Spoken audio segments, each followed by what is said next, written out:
कडे बघ डोळे लागले, सांग भेटशील कधी रे आता. तुझी लेकरे रोज नव्याने शोधत राहते. नमस्कार. आगतम स्वागतम सुस्वागतम. स्वराज्याला पहिल्या छत्रपतींच्या रूपाने अमोल रत्न प्रदान करणाऱ्या जिजाऊ माँसाहेबांना वंदन करून, त्रिवार मानाचा मुजरा करून छत्रपती शिवाजी महाराजांच्या जयंतीनिमित्ताने उपस्थित आजचे लोकप्रिय शिवव्याख्याते शिवश्री श्रीमंत कोकाटे सर, मविप्रचे संचालक मान्य ॲडव्होकेट लांडगे साहेब, प्राचार्य RD दरेकर सर आणि मविप्र संचलित IMRT व्यवस्थापन महाविद्यालयाचे संचालक डॉक्टर प्रशांत सूर्यवंशी सर, सर्व शिक्षकवृंद आणि उपस्थित विद्यार्थ्यांचे मी मनापासून स्वागत करतो आणि कार्यक्रमाची सुरुवात करतो. छत्रपती शिवराय म्हणजे राजांसारखे मन असलेले रयतेच्या मनासारखे राजे होय. शिवराय म्हणजेच सळसळत्या रक्तात वाहणारा अखंड शौर्याचा स्रोत, जनतेचे राजे, जाणता राजा हे शब्द आज 350 वर्षानंतरही कानी पडताच ऊर अभिमानाने फुलून येतो. देही स्फुरण चढल्याशिवाय राहत नाही. अशा झंझावाती वादळाची व रयतेच्या कल्याणकारी राजाची म्हणजे छत्रपती शिवाजी महाराजांच्या जयंतीनिमित्त आज श्री छत्रपती शिवाजी महाराजांचे व्यवस्थापन कौशल्य या विषयावर महाराष्ट्रातील लोकप्रिय शिवव्याख्याते मान्य श्रीमंत कोकाटे सर यांचे व्याख्यान आयोजित करण्यात आले आहे. यानंतर मी प्रमुख शिवव्याख्याते आणि आमंत्रित मान्यवरांना विनंती करतो की त्यांनी शिवप्रतिमेचे पूजन करावे.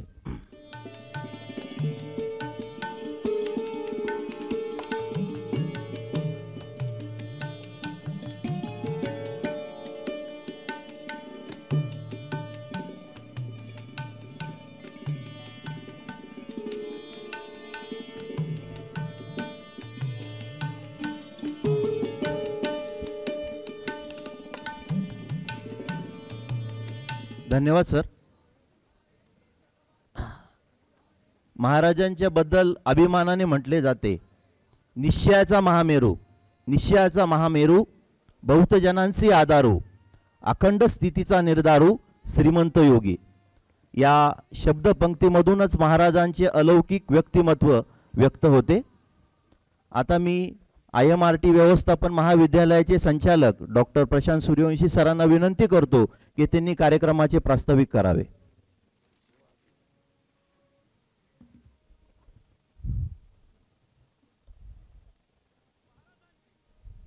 उपस्थित सर्वांना शिवसकाळ.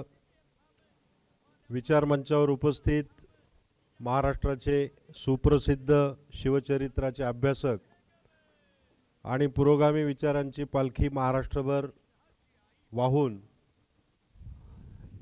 युवकांमध्ये, समाजामध्ये शिवाजी महाराजांचे खरे चरित्र सांगणारे शिव अभ्यासक डॉक्टर श्रीमंतजी कोकाटे सर, मराठा विद्याप्रसारक समाजाचे नाशिक शहराचे संचालक ॲडव्होकेट लक्ष्मणराव लांडगे, उपस्थित मान्यवर, प्राध्यापक आणि विद्यार्थी मित्रांनो, खरं म्हणजे सर तुमच्या व्याख्यानाचा हा योगायोग जुळून आला आणि आम्ही विचार केला की शिवचरित्र हे विद्यार्थ्यांना अफजल खानाचा वध, शाहिस्ते खानाची बोटं आणि आग्र्याहून सुटका आणि सुरतेची स्वारी, मला वाटतं याच्या पलीकडे काही फारसं शिकवलंही गेलं नाही, सांगितलंही गेलं नाही किंवा समजूही दिलं नाही.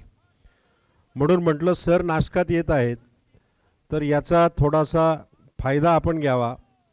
आणि ही सगळी मॅनेजमेंटची विद्यार्थी आहेत आणि मॅनेजमेंटचे विद्यार्थी असल्यामुळे शिवाजी महाराजांच्या व्यवस्थापन कौशल्यांचा अभ्यास की शिवाजी महाराजांचं मॅनेजमेंट कसं होतं.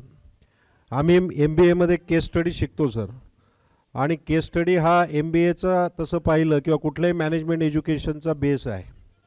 आम्ही केस स्टडी शिकवत असताना रेफर करत असताना फॉरेनच्या केस स्टडी शिकवतो, रेफर करतो, मुलांना सांगतो. पण मला असं वाटतं की छत्रपती शिवाजी महाराजांचं आयुष्य ही मॅनेजमेंटच्या विद्यार्थ्यांसाठी, अभ्यासकांसाठी सर्वोत्तम अशी केस स्टडी या ठिकाणी आहे. आणि म्हणजे आपण मॅनेजमेंटमध्ये basic principle of management, practices of मॅनेजमेंटमध्ये planning, organising, directing, control, coordination, staffing हे सगळे प्रिन्सिपल शिकतो. मग हे शिकत असताना आपण शिवाजी महाराजांचं प्लॅनिंग शिकलं पाहिजे, शिवाजी महाराजांचं ऑर्गनायझिंग शिकलं पाहिजे, स्टाफिंग शिकलं पाहिजे, डायरेक्टिंग, कंट्रोल अँड कोऑर्डिनेशन पण शिकलं पाहिजे. मला असं वाटतं की महाराजांचं आयुष्य ही मॅनेजमेंटच्या विद्यार्थ्यांसाठी एक सर्वोत्कृष्ट केस स्टडी आहे. म्हणून सर, योगायोग का असेना हा जुळून आला आणि शिवाजी महाराजांच्या आयुष्यामधलं व्यवस्थापन आणि व्यवस्थापनाची कौशल्य आज आपण आमच्या विद्यार्थ्यांसमोर या ठिकाणी उलगडून दाखवणार आहात. कारण विद्यार्थ्यांना देखील शिवाजी महाराज हे दुसऱ्या वेगळ्या अंगाने कळले पाहिजे. ही बदलत्या राजकीय, सामाजिक आणि वैचारिक गोष्टी या संदर्भात खूप गरजेची गोष्ट आहे असं मला वाटतं. आपण इथे आलात, आपले मराठा विद्याप्रसारक समाज नाशिक या सत्यशोधक विचाराच्या आधारावर पायाभरणी झालेल्या संस्थेच्या वतीने, आमच्या संस्थेच्या पदाधिकाऱ्यांच्या वतीने, संचालकांच्या वतीने आणि आमच्या महाविद्यालयाच्या वतीने मी या ठिकाणी आपले स्वागत करतो.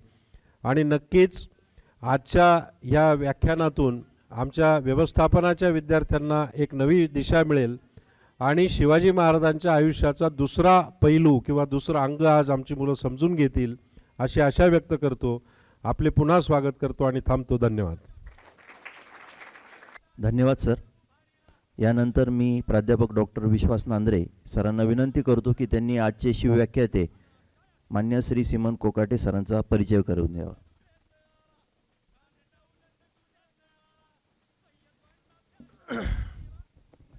जय जिजाऊ, जय शिवराय. सर्वांना शिवसकाळ. मंचावर उपस्थित मान्यवर, अतिथीगण व माझे प्रिय विद्यार्थी मित्रांनो, आज माझ्यावर जी काही जबाबदारी सोपवली आहे त्याबद्दल मी प्रथमतः आयोजकांचे आभार मानतो आणि परिचयात सुरुवात करतो. डॉक्टर श्रीमंत कोकाटे. सहज गेलो मी गुगलवरती सर्च करायला परिचय द्यायचा मला.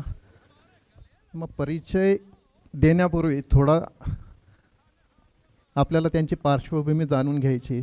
त्या निमित्ताने मी गुगल सर्च केलं तर मला फक्त जाणवलं की सर गुगलवरती परिचय म्हणून त्यांचं बायोडाटा कुठंच अवेलेबल नाही आहे. मग मला जाणवलं की असं का. मग मी थोडंसं आत्मपरीक्षण केलं की सर तर फक्त छत्रपती शिवाजी महाराजांचे चरित्रच कथन करतात आहे, त्यांचाच परिचय जे आहे तर ते सर्वसामान्य जनतेपर्यंत पोहोचवतात आहे, म्हणून कदाचित सरांनी त्यांचा परिचय गुगलवरती ठेवला नसेल. सर, शैक्षणिक पार्श्वभूमी जर सरांची बघितली आपण, त्यांचा आलेख बघता पदवी, पदविका, त्याच्यानंतर डॉक्टरेट अशा एकूण त्यांच्याकडे 12 पदव्या आहेत.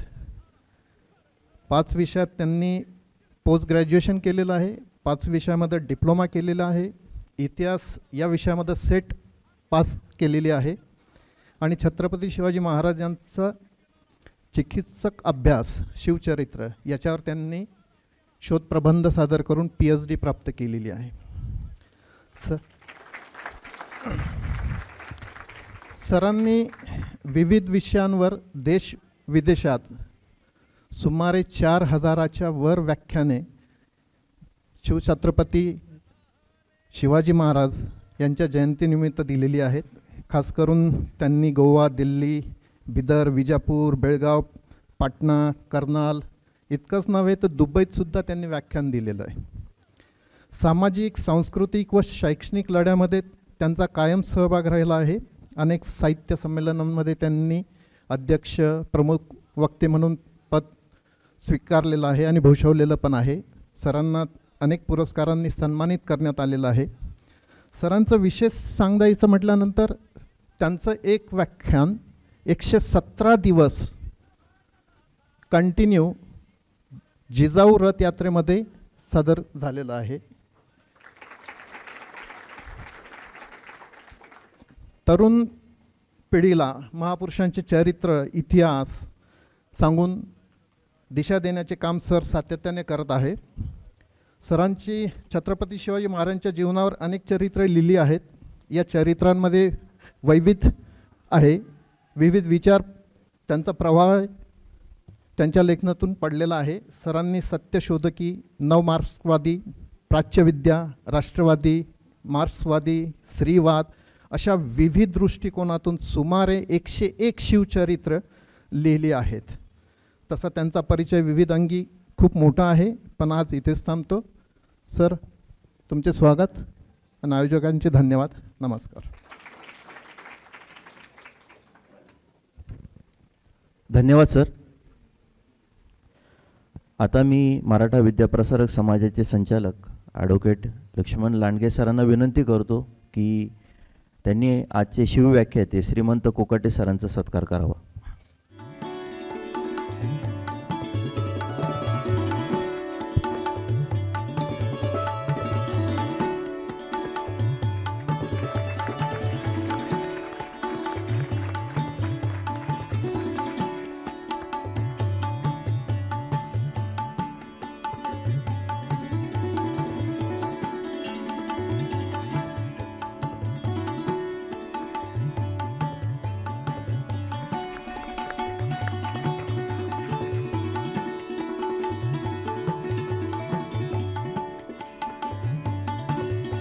धन्यवाद सर.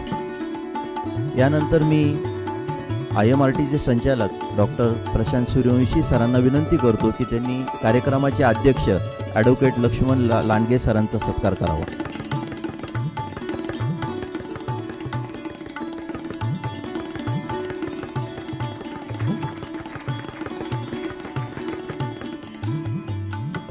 धन्यवाद सर. आता मी आजचे शिवव्याख्याते मान्य श्रीमंत कोकाटे सरांना विनंती करतो की त्यांनी आपल्या व्याख्यानाला सुरुवात करावी.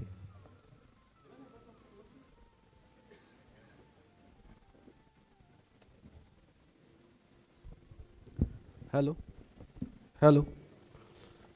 विखुरल्या देशबांधवाड एकतेच्या सूत्रामध्ये गुंफून स्वातंत्र्याचं जनआंदोलन उभं करणारा राजमाता जिजाऊ, प्रतिपचंद्र लेखे वर्धिष्णू विश्ववंदिता शहा सुन शिवशेषा मुद्रा भद्रा राजते, राजमुद्रा भगवा झेंडा आणि युद्धकलेचे शिक्षण देऊन स्वराज्याची संकल्पना करणारे स्वराज्य संकल्पक शहाजी महाराज, जगाचे इतिहास ज्यांच्या पराक्रमाला कार्यकर्तृत्वाला तोड नाही आणि ज्यांचा जय जयकार मोठ्या भक्तिभावाने आनंद आणि उत्साहाने आपण करतो असे जागतिक राजे छत्रपती शिवाजी महाराज, ज्यांच्या वाट्याला फक्त 32 वर्षाचं आयुष्य आलं, पण एका हातात तलवार आणि दुसऱ्या हातामध्ये लेखणी घेऊन शिवरायांनी निर्माण केलेल्या स्वराज्याचं संरक्षण आणि संवर्धन करणारे बुधभूषण, नखशिख, नाईक अभिध आणि सातशतक हे 4 ग्रंथ लिहिणारे छत्रपती संभाजीराजे.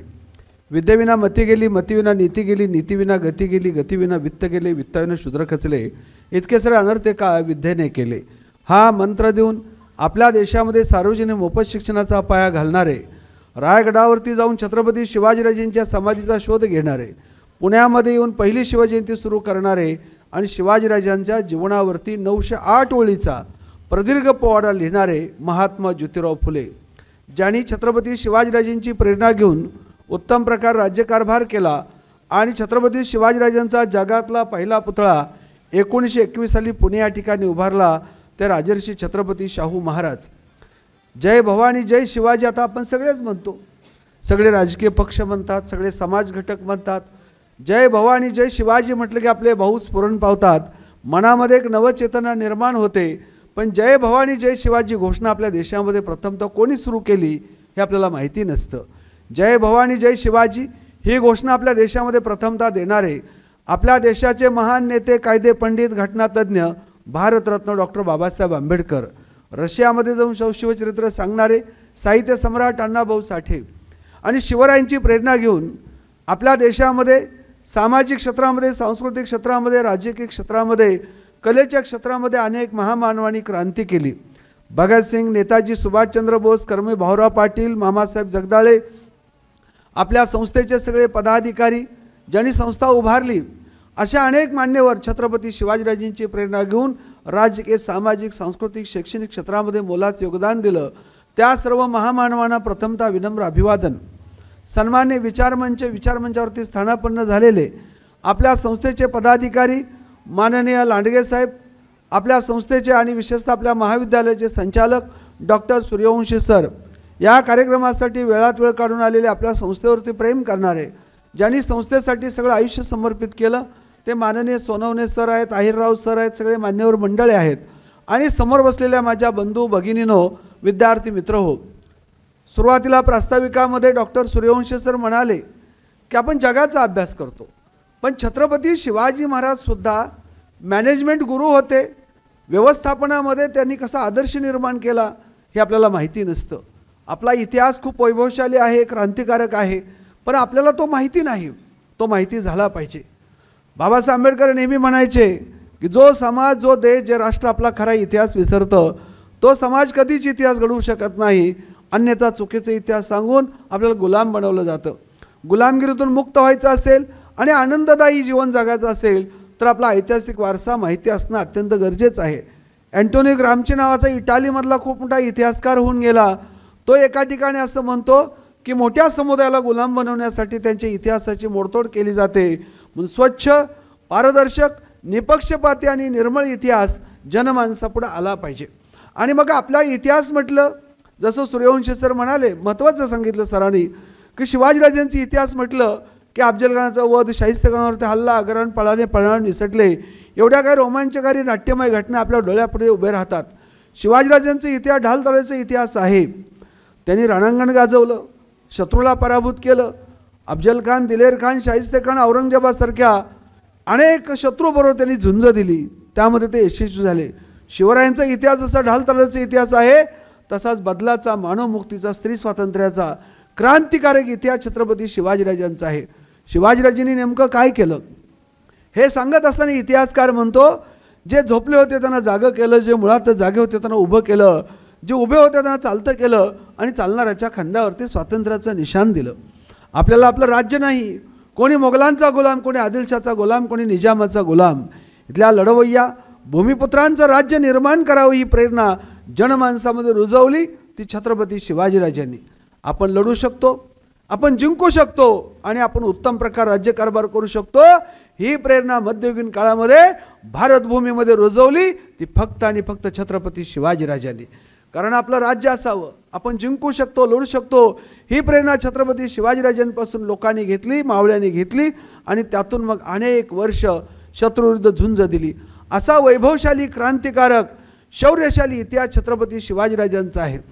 आणि मग शिवाजीराजांनी राजकीय क्षेत्रामध्ये क्रांती केली, सांस्कृतिक क्षेत्रामध्ये क्रांती केली, शेतीच्या क्षेत्रामध्ये त्यांनी क्रांती केली. शिवाजीराजांची युद्धनीती, शिवाजीराजांचा आरमार, शिवाजीराजांचं स्त्री धोरण हे आज देखील जगापुढे दिशादर्शक आहे. शिवाजीराजांची प्रेरणा फक्त आपल्या देशातील महापुरुषांनीच घेतली असं नव्हे, परदेशातील व्यक्तींनी देखील. फिडेल कॅस्ट्रो क्युबाचा राष्ट्राध्यक्ष होता.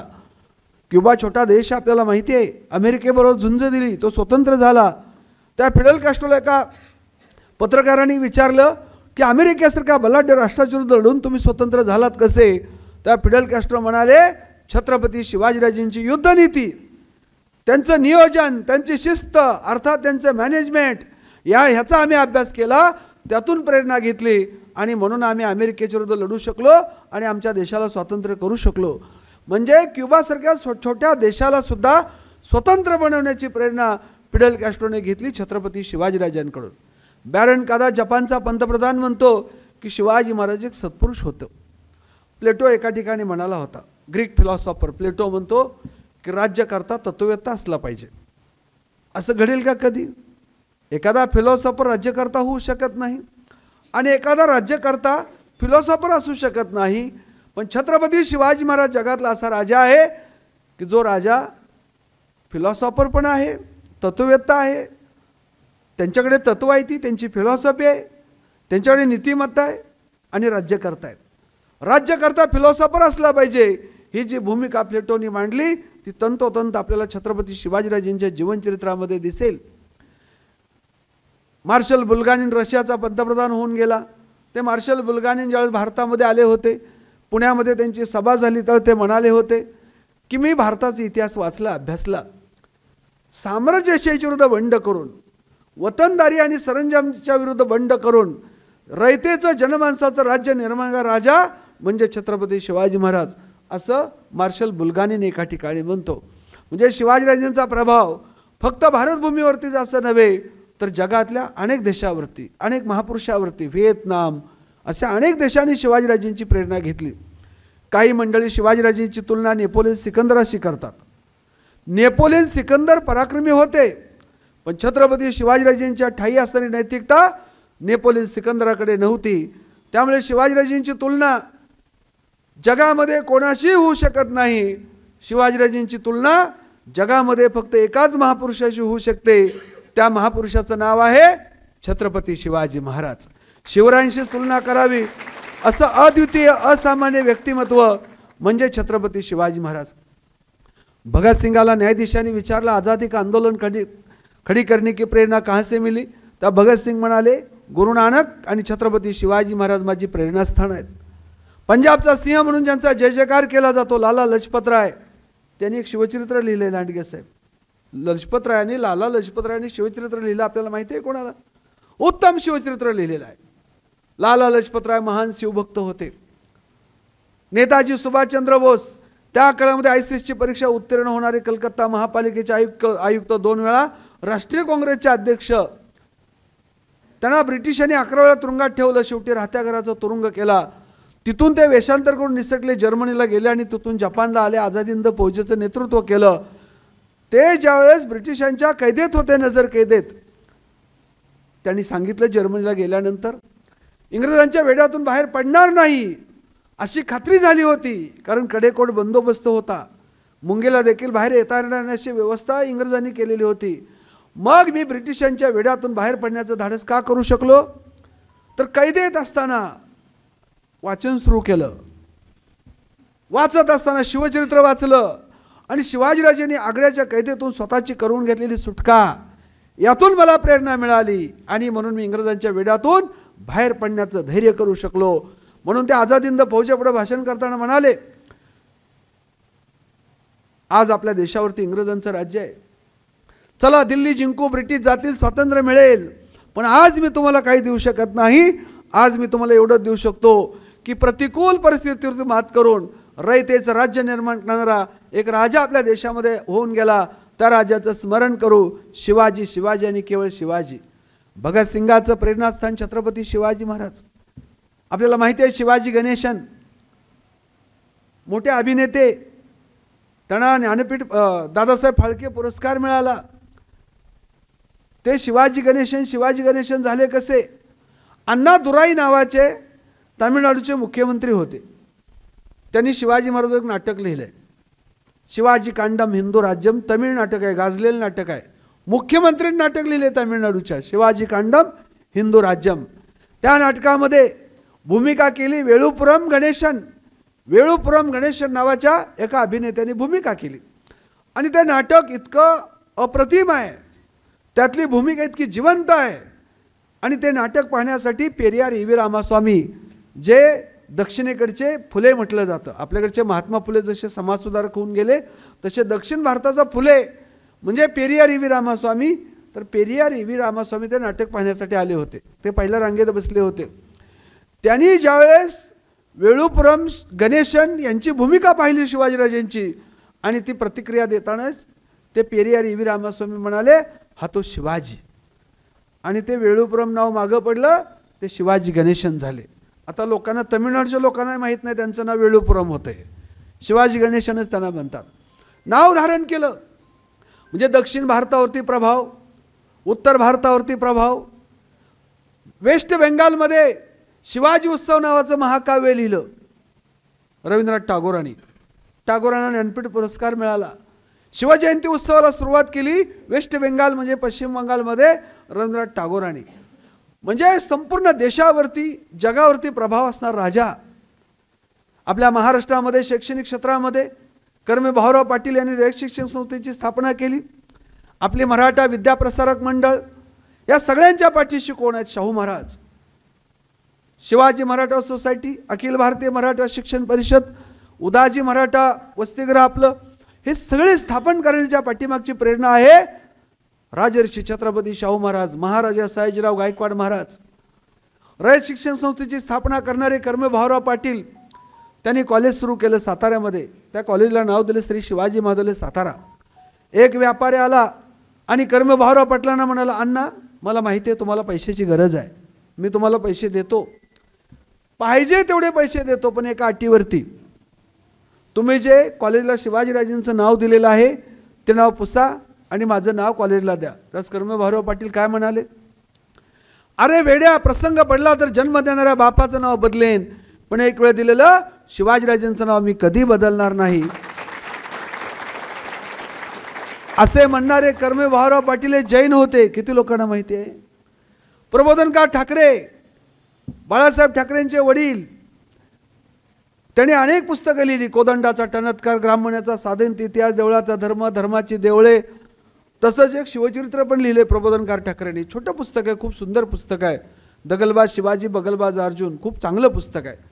त्या पुस्तकामध्ये प्रबोधनकार ठाकरे लिहितात, शिवाजी या नावात इतकी ताकद आहे, शिवाजी या नावामध्ये इतकी ताकद आहे की जय शिवराय म्हटलं तर त्यांच्या नावापुढे 33 कोटी देवांची फलटण बाद होते. असं का म्हणाले प्रबोधनकार ठाकरे?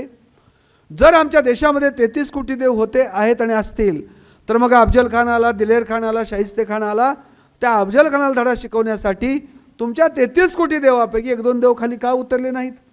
शेवटी शिवरायांना आणि त्यांच्या मावळ्यांना हाती तलवार घ्यावी लागली, त्यातून स्वराज्य निर्माण झालं. म्हणून प्रबोधनकार ठाकरे म्हणतात 33 कोटी देवांना विसरलं तर चालेल, पण छत्रपती शिवाजीराजांना तुम्ही कधी विसरू नका.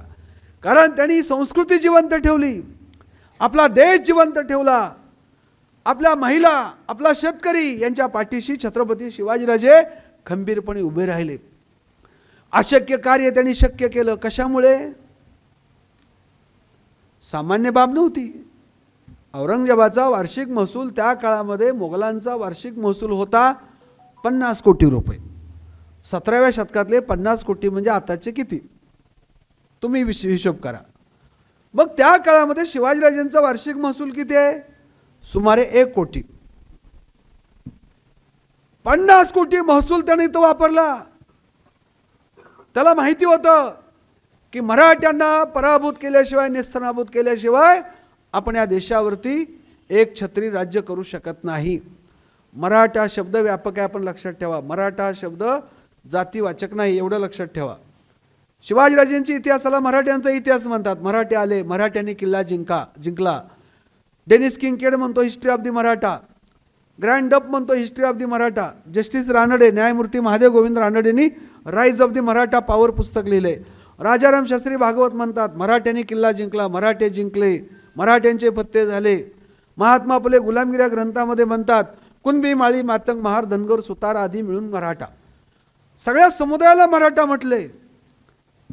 मराठा हा सगळ्या समुदाय, सुतार, कुंभार, लोहार, आगरी, आदिवासी, माळी, धनगर, वंजारी, लेवा पाटील, या सगळ्याला, कुणब्यांना, सर्वांना मिळून मराठा म्हटलेला आहे. मराठा व्यापक संकल्पना आहे, ती जातवाचक किंवा संकुचित संकल्पना नाही.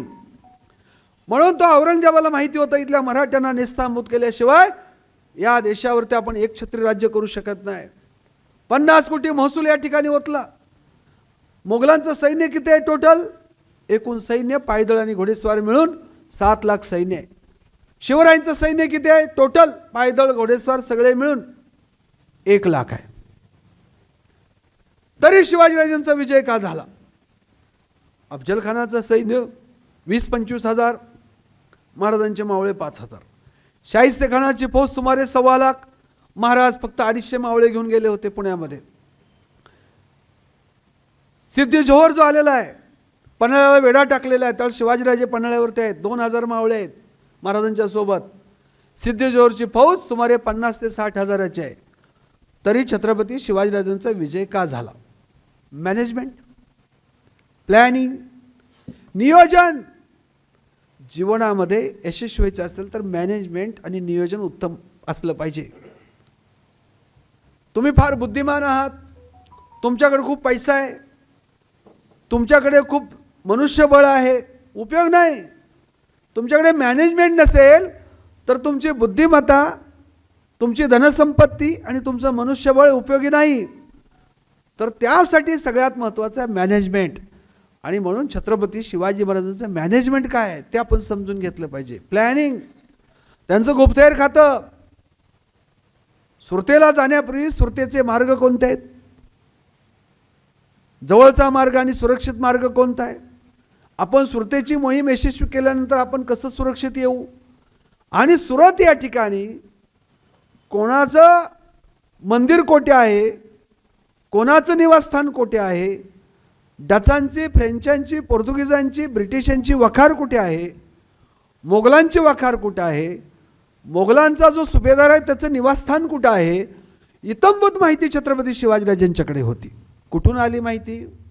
बहिर्जी नाईक गुप्तहेर खात्याचे प्रमुख, त्यांचं गुप्तहेर खात्याचं नियोजन उत्तम होतं. गुप्तहेर खात्यासाठी महाराज रोख रक्कम खर्च करायचे, पैसा द्यायचे गुप्तहेरांना, त्यांचा आदर सन्मान करायचे. आणि म्हणून त्यांच्याकडे अत्यंत गोपनीय माहिती विरोधकांची, शत्रूची देखील असायची. म्हणून सुरतची मोहीम यशस्वी, एकदा नव्हे 2 वेळा त्यांनी यशस्वी केली आणि स्वराज्यासाठी त्यांनी भरपूर खजिना या ठिकाणी आणला. अफजल खान सुमारे 15 ते 20 हजार सैन्य घेऊन आलेला होता. आणि अफजल खान क्रूर होता, निर्दयी होता, पातळयंत्री होता. भेटीला बोलवायचा आणि ठार मारायचं यामध्ये तो अत्यंत निष्णांत होता. कर्नाटकामध्ये चित्रदुर्ग नावाचा जिल्हा आहे, त्याच्या परिसरामध्ये शिरे नावाचं राज्य आहे, शिर्याचं संस्थान. तर शिर्याचा राजा कस्तुरीरंग होता, कस्तुरीरंग. त्या कस्तुरीरंग राजाला अफजल खानाने भेटीला बोलावलं होतं आणि भेटीला बोलावून त्याला ठार मारलं होतं. याची माहिती छत्रपती शिवाजीराजांना गुप्तहेरांनी दिलेली होती, महाराजांच्या गुप्तहेर खात्याने. त्यामुळे अफजल खान काय स्वच्छ हेतूने आलेला नाही, तो शपथ घेऊन आलेला आहे. एकतर शिवाजीराजांना जिवंत घेऊन येतो किंवा त्यांचा मुर्दा घेऊन येतो, शपथ घेऊन आलेला आहे. आणि मग त्याला भेटायला जायचं छत्रपती शिवाजीराजांनी ज्यावेळेस ठरवलं, नियोजनबद्ध पद्धतीने गेलेले आहेत. प्लॅनिंग. प्रतापगडाच्या परिसरामध्ये त्यांचं 5000चं सैन्य शिवाजीराजांनी पेरून ठेवलं. प्रत्येकाला जबाबदारी दिलेली आहे, कोणी कोठे थांबायचं आणि इशारा झाल्यानंतर कुठली कृती करायची. दगाफटका झाला, समजा आमचा दगाफटका झाला तरी राज्य निर्माण झालं पाहिजे, राज्य चाललं पाहिजे, तर कोणी कुठली जबाबदारी घ्यायची त्याचं देखील नियोजन छत्रपती शिवाजीराजांनी केलेलं होतं. दगाफटका होऊ शकतो याची कल्पना छत्रपती शिवाजीराजांना माहिती होती. आणि मग ज्यावेळेस प्रत्यक्षात 10 नोव्हेंबर 1659ला प्रतापगडाच्या माचीवरती भेट झाली, अफजल खानाला प्रचंड आत्मविश्वास होता की शिवाजीराजांना मी ठार मारू शकतो आणि माझा विजय निश्चित आहे, याची त्याला गर्व होता, अहंकार होता आणि खात्री होती. तो आला. शिवरायांनी तत्पूर्वीच त्या ठिकाणी शामियाना उभा केला होता, आपले अंगरक्षक सोबत घेतले होते. आणि ज्यावेळेस आपण एखाद्या क्रूर आणि निर्दयी व्यक्तीला भेटण्यासाठी जातो आणि तो जरी मैत्रीचं नाटक करत असला तरी आपण तयारीनिशी गेलं पाहिजे, हे शिवचरित्रातून शिकलं पाहिजे. आपण तयारीनिशी, कुठलाही प्रसंग असू द्या, प्रसंग छोटा असू द्या, प्रसंग मोठा असू द्या, आपण नेहमी तयारीनिशी असलं पाहिजे. आपण गाफील किंवा वेंधळेपणाने कुठलेही संकट, म्हणजे सार्वजनिक जीवनातलं असेल, व्यक्तिगत जीवनातलं असेल, की आपण नेहमी संकटाला सामोरे जाताना तयारीनिशी गेलं पाहिजे, हे शिवचरित्रातून शिकलं पाहिजे. चिलखत घातलं, जिरेटोप, वाघनखे, सगळ्या तयारीनिशी छत्रपती शिवाजी महाराज गेले. अंगरक्षकांनी कोणती जबाबदारी घ्यायची याचं देखील उत्तम नियोजन छत्रपती शिवाजीराजांनी केलं होतं. युद्ध कौशल्याचं त्यांचं मॅनेजमेंट. सिद्धीजोर 60,000ची फौज घेऊन पन्हाळ्याला वेढा टाकलेला आहे. मार्च 1660 ते जुलै 1660, 4-5 महिने वेढा आहे. मुंगीला देखील खाली येता येणार नाही व्यवस्था केलेली आहे. धो पाऊस पडतोय. काय केलं महाराजांनी? बाहेर तर पडलं पाहिजे, पुण्याला गेलं पाहिजे, पुण्याच्या दिशेने शाहिस्तेखान येतोय याची कल्पना छत्रपती शिवाजीराजांना आलेली होती. आणि एकाच ठिकाणी आपण इतक्या दिवस थांबणं बरोबर नाही, म्हणून निसटण्याचं नियोजन शिवाजीराजांनी केलं. दरम्यान छत्रपतींच्या गुप्तहेर खात्यामध्ये शिवाजी काशीद नावाचा शिवाजीराजांचा एक सहकारी आहे. नेबापूर त्यांचं गाव, पन्हाळ्याच्या पायथ्याला राहणारा तो छत्रपती शिवाजीराजांच्याकडे जातो आणि म्हणतो, महाराज मी तुमच्यासारखा दिसतो, तुमचा पेहराव द्या, पालखी द्या, सैनिक द्या, जिरेटोप द्या, तुमच्या वतीने सिद्धीच्या भेटीला मी जातो. महाराज म्हणाले, रे दगापटका झाला तर चालेल महाराज, माझ्यासारखे हजारो शिवाजी काशीत गेले तरी चालतील, पण तुमच्यासारख्या छत्रपतीची स्वराज्याला गरज आहे. 12 जुलै 1660ला रात्री छत्रपती शिवाजीराजांनी शिवाजी काशीदांना पालखी दिली, सैनिक दिले, जिरेटोप दिला आणि शिवरायांच्या वेशामध्ये शिवाजी काशी सिद्धीच्या भेटीला गेले. सिद्धी वाटच पाहत होता, शिवाजीराजे भेटीसाठी येणार आहेत. शिवाजी काशीत शिवाजीराजेंच्या वेशामध्ये सिद्धीच्या भेटीला आले. शिवाजीराजे समजून त्यांनी स्वागत केलं. सिद्धीचं सैन्य गाफील झालं. या संधीचा फायदा घेतला आणि छत्रपती शिवाजीराजे विशाळगडाच्या रोखाने निघाले. इथं चौकीमध्ये काय घडलं? शिवाजीराजे समजून शिवाजी काशीत स्वागत झालं. चर्चा सुरू झाली. काही वेळानंतर सिद्धीला संशय आला, शिवाजी महाराज नसावेत. पुन्हा विचारलं, खरं सांगा तुम्ही कोण आहात? शिवाजी काशीत पुन्हा म्हणाले, मी शिवाजी महाराजच आहे. छातीला भाले लावले. पुन्हा विचारलं, खरं सांगा तुम्ही कोण आहात? शिवाजी काशीत पुन्हा म्हणाले, मी शिवाजी महाराजच आहे. आपला राजा विशाळगडावरती सुखरूप पोहोचला पाहिजे, यासाठी शत्रूला रोखून धरणं, कालहरण करणं, यासाठी शिवाजी काशीत पुन्हा पुन्हा म्हणतात, मी शिवाजी महाराजच आहे. छातीमध्ये भाले खुपसले, रक्ताची चिळकांडी उडाली. शिवाजी काशीत घसरत घसरत खाली बसले. प्राण सोडण्यापूर्वी एवढंच म्हणाले, अरे वेड्यांनो, सोंग येणाऱ्या शिवाजीची पाठ तुम्हाला पाहता आली नाही. खऱ्या शिवाजीराजांचा विचार सोडून द्या असे म्हणाले आणि धारातीर्थी पडले. ते शिवाजी काशीत नाभिक समाजातील होते. आनंदाने मृत्यूला मिठी मारली. आनंदाने मृत्यूला मिठी मारली, पण स्वराज्यावरची निष्ठा छत्रपती शिवाजीराजांनी बदलली नाही. निष्ठावंतांची फौज, येसाजी कंक, वीरबाजी पासलकर, कान्होजी जेदे, कावजी कोंढाळकर, हैबतराव शिळीमकर, नेताजी पालकर, प्रतापराव गुजर, हंबीराव मोहिते, जिवाजी महाले, शिवाजी काशीत, रामजी पांगेरा, मुरारबाजी देशपांडे, बाजीप्रभू देशपांडे, जानोजी वाघमारे, बळवंतराव देवकाते, सिद्धी हिला, सिद्धी वाहवा, मदारी मेहत्तर, असे अनेक मावळे आहेत. गावागावातून आले, सर्व जाती धर्मातून आले. आनंदाने मृत्यूला मिठी मारली, पण स्वराज्यावरची निष्ठा बदलली नाही. ज्या ठिकाणी शिवाजीराजांनी घाम गाळला, मावळ्यांनी रक्त सांडलं. मुरारबाजी देशपांडे, बाजीप्रभू देशपांडे तीरासारखे घुसले, गतप्राण झाले, पण छत्रपती शिवाजीराजावरची निष्ठा त्यांनी बदलली नाही. प्रतापराव गुजर भेलोर लढता लढता धारातीर्थी पडले, व स्वराज्यावरची निष्ठा त्यांनी बदलली नाही. तानाजी मालुसरे आपल्या मुलाच्या लग्नाचं निमंत्रण देण्यासाठी गेले. महाराज म्हणाले, तानाजी, मी विवाह समारंभाला उपस्थित राहू शकत नाही, कारण मी कोंढाण्याच्या मोहिमेवरती निघालोय. तानाजी मालुसरे काय म्हणाले? महाराज, तुम्ही कोंढाण्याच्या मोहिमेवरती जाणार आणि मी वरबाप म्हणून मिरवणार, कदापि शक्य नाही. लग्न रद्द. आधी लग्न कोंढाण्याचं, मग माझ्या रायबाचं. तानाजी लग्न रद्द केलं. कोंढाणा जिंकण्यासाठी गेले. काय तानाजींनी कारण सांगितलं का? महाराज पत्रिका वाटल्या, त्या आचार्याला ॲडव्हान्स दिलंय, मंगल कार्यालय बुक झालं, माझी किरकोळ रजा संपली असली तर मेडिकल लीववरती पाठवा, पण मी काय जाऊ शकत नाही. कारण सांगितलं नाही. लग्न रद्द. कोंढाणा जिंकण्यासाठी गेले. 4 फेब्रुवारी 1670ला उदय बनवून लढता लढता धारातीर्थी पडले. किल्ला जिंकला. तानाजी धारातीर्थी पडले. शिवाजीराजे म्हणाले, कोंढाण्यासारखा अजिंक्य किल्ला माझ्या तानाजी जिंकला, पण माझा सिंहासारखा तानाजी गेला. गड आला पण सिंह गेला. हे उद्गार छत्रपती शिवाजीराजांनी काढले. असे अनेक मावळे आहेत, प्रत्येक जाती धर्मातून मावळे. मृत्यू समोर दिसतोय.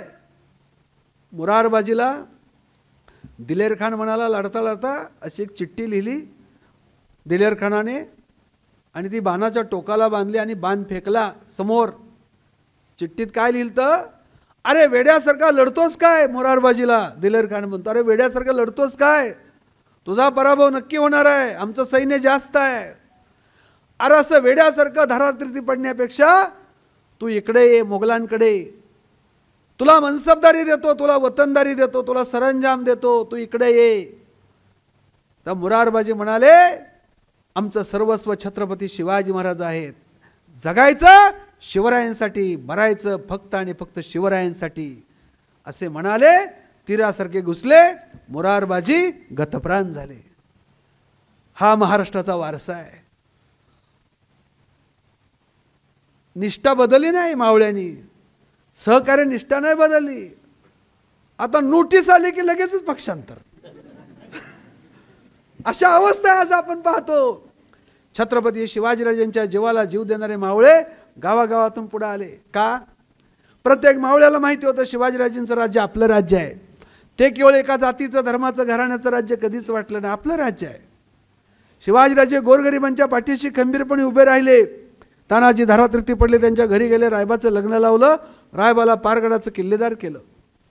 शिवाजी काशी धारातीर्थी पडले, त्यांच्या घरी गेले, त्यांच्या 2 मुलांना अधिकार पदावरती नेमलं, पार्वतीबाईचं सांत्वन केलं. प्रतापराव गुजर सातारा जिल्ह्यामध्ये खटाव तालुक्यामध्ये भोसरी नावाचं छोटंसं गाव आहे. त्या गरीब शेतकरी कुटुंबातून आले होते. प्रतापराव गुजर बेलोल खानावर लढता लढता निसरीच्या युद्धामध्ये धारातीर्थी पडले, सामान्य कुटुंबातले. शिवाजी महाराज का महान आहेत, आपण का जय जयकार करतो? शिवाजीराजे प्रतापरावांच्या घरी गेले, त्यांची पत्नी रडू लागली. शिवाजी महाराज म्हणाले, ताई माझ्यासारखा भाऊ तुमच्या पाठीशी असता रडण्याचं कारण नाही. त्या प्रतापरावांची पत्नी म्हणाले, महाराज माझे पती युद्धामध्ये कामी आले, याचं मला दुःख नाही, पण माझी मुलगी जानकी उपवर झालेली आहे, तिच्या लग्नाची मला चिंता आहे. महाराज म्हणाले, तुमच्या मुलीचं लग्न जमलं. मुलगा कोण? माझा मुलगा राजाराम, त्याच्याशी लग्न होऊन जाईल. आणि शिवाजीराजांनी आपला एक दिवंगत सहकारी जो जिवंत नाही, सामान्य कुटुंबातला आहे, त्या प्रतापराव गुजरांची मुलगी जानकीबाई हिचा विवाह 15 मार्च 1686 स्वतःच्या मुलाबरोबर राजाराम महाराजांबरोबर लावून दिला. यात शिवाजीराजांचं मोठेपण आहे. गरीब कुटुंबातल्या मुलीचं लग्न स्वतःच्या राजपुत्रावर लावणार राजा तुम्हाला जगाच्या इतिहासात दिसणार नाही.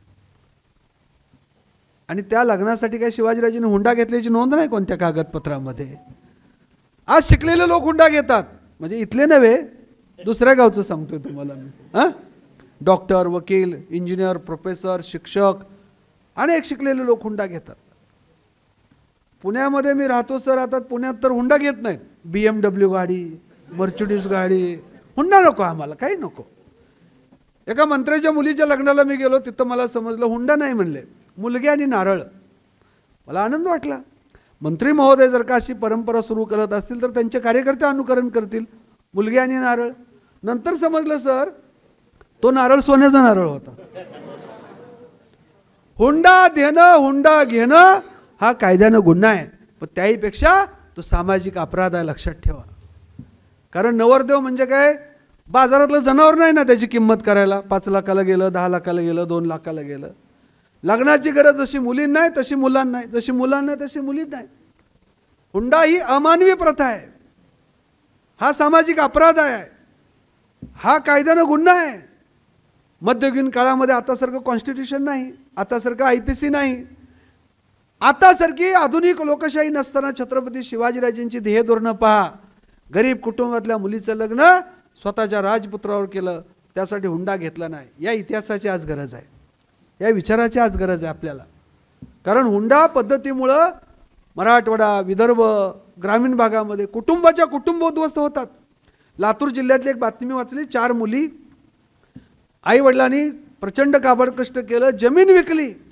शेवटची मुलगी, तिचा हुंडा देण्यासाठी पैसे नव्हते, तर मुलीला ज्यावेळेस कळलं की आपल्या 3 बहिणीसाठी आपली सगळी जमीन गेलेली आहे, शेवटच्या 4थ्या बहिणीने आत्महत्या केली सर, आपल्या आईवडिलाला त्रास नको म्हणून.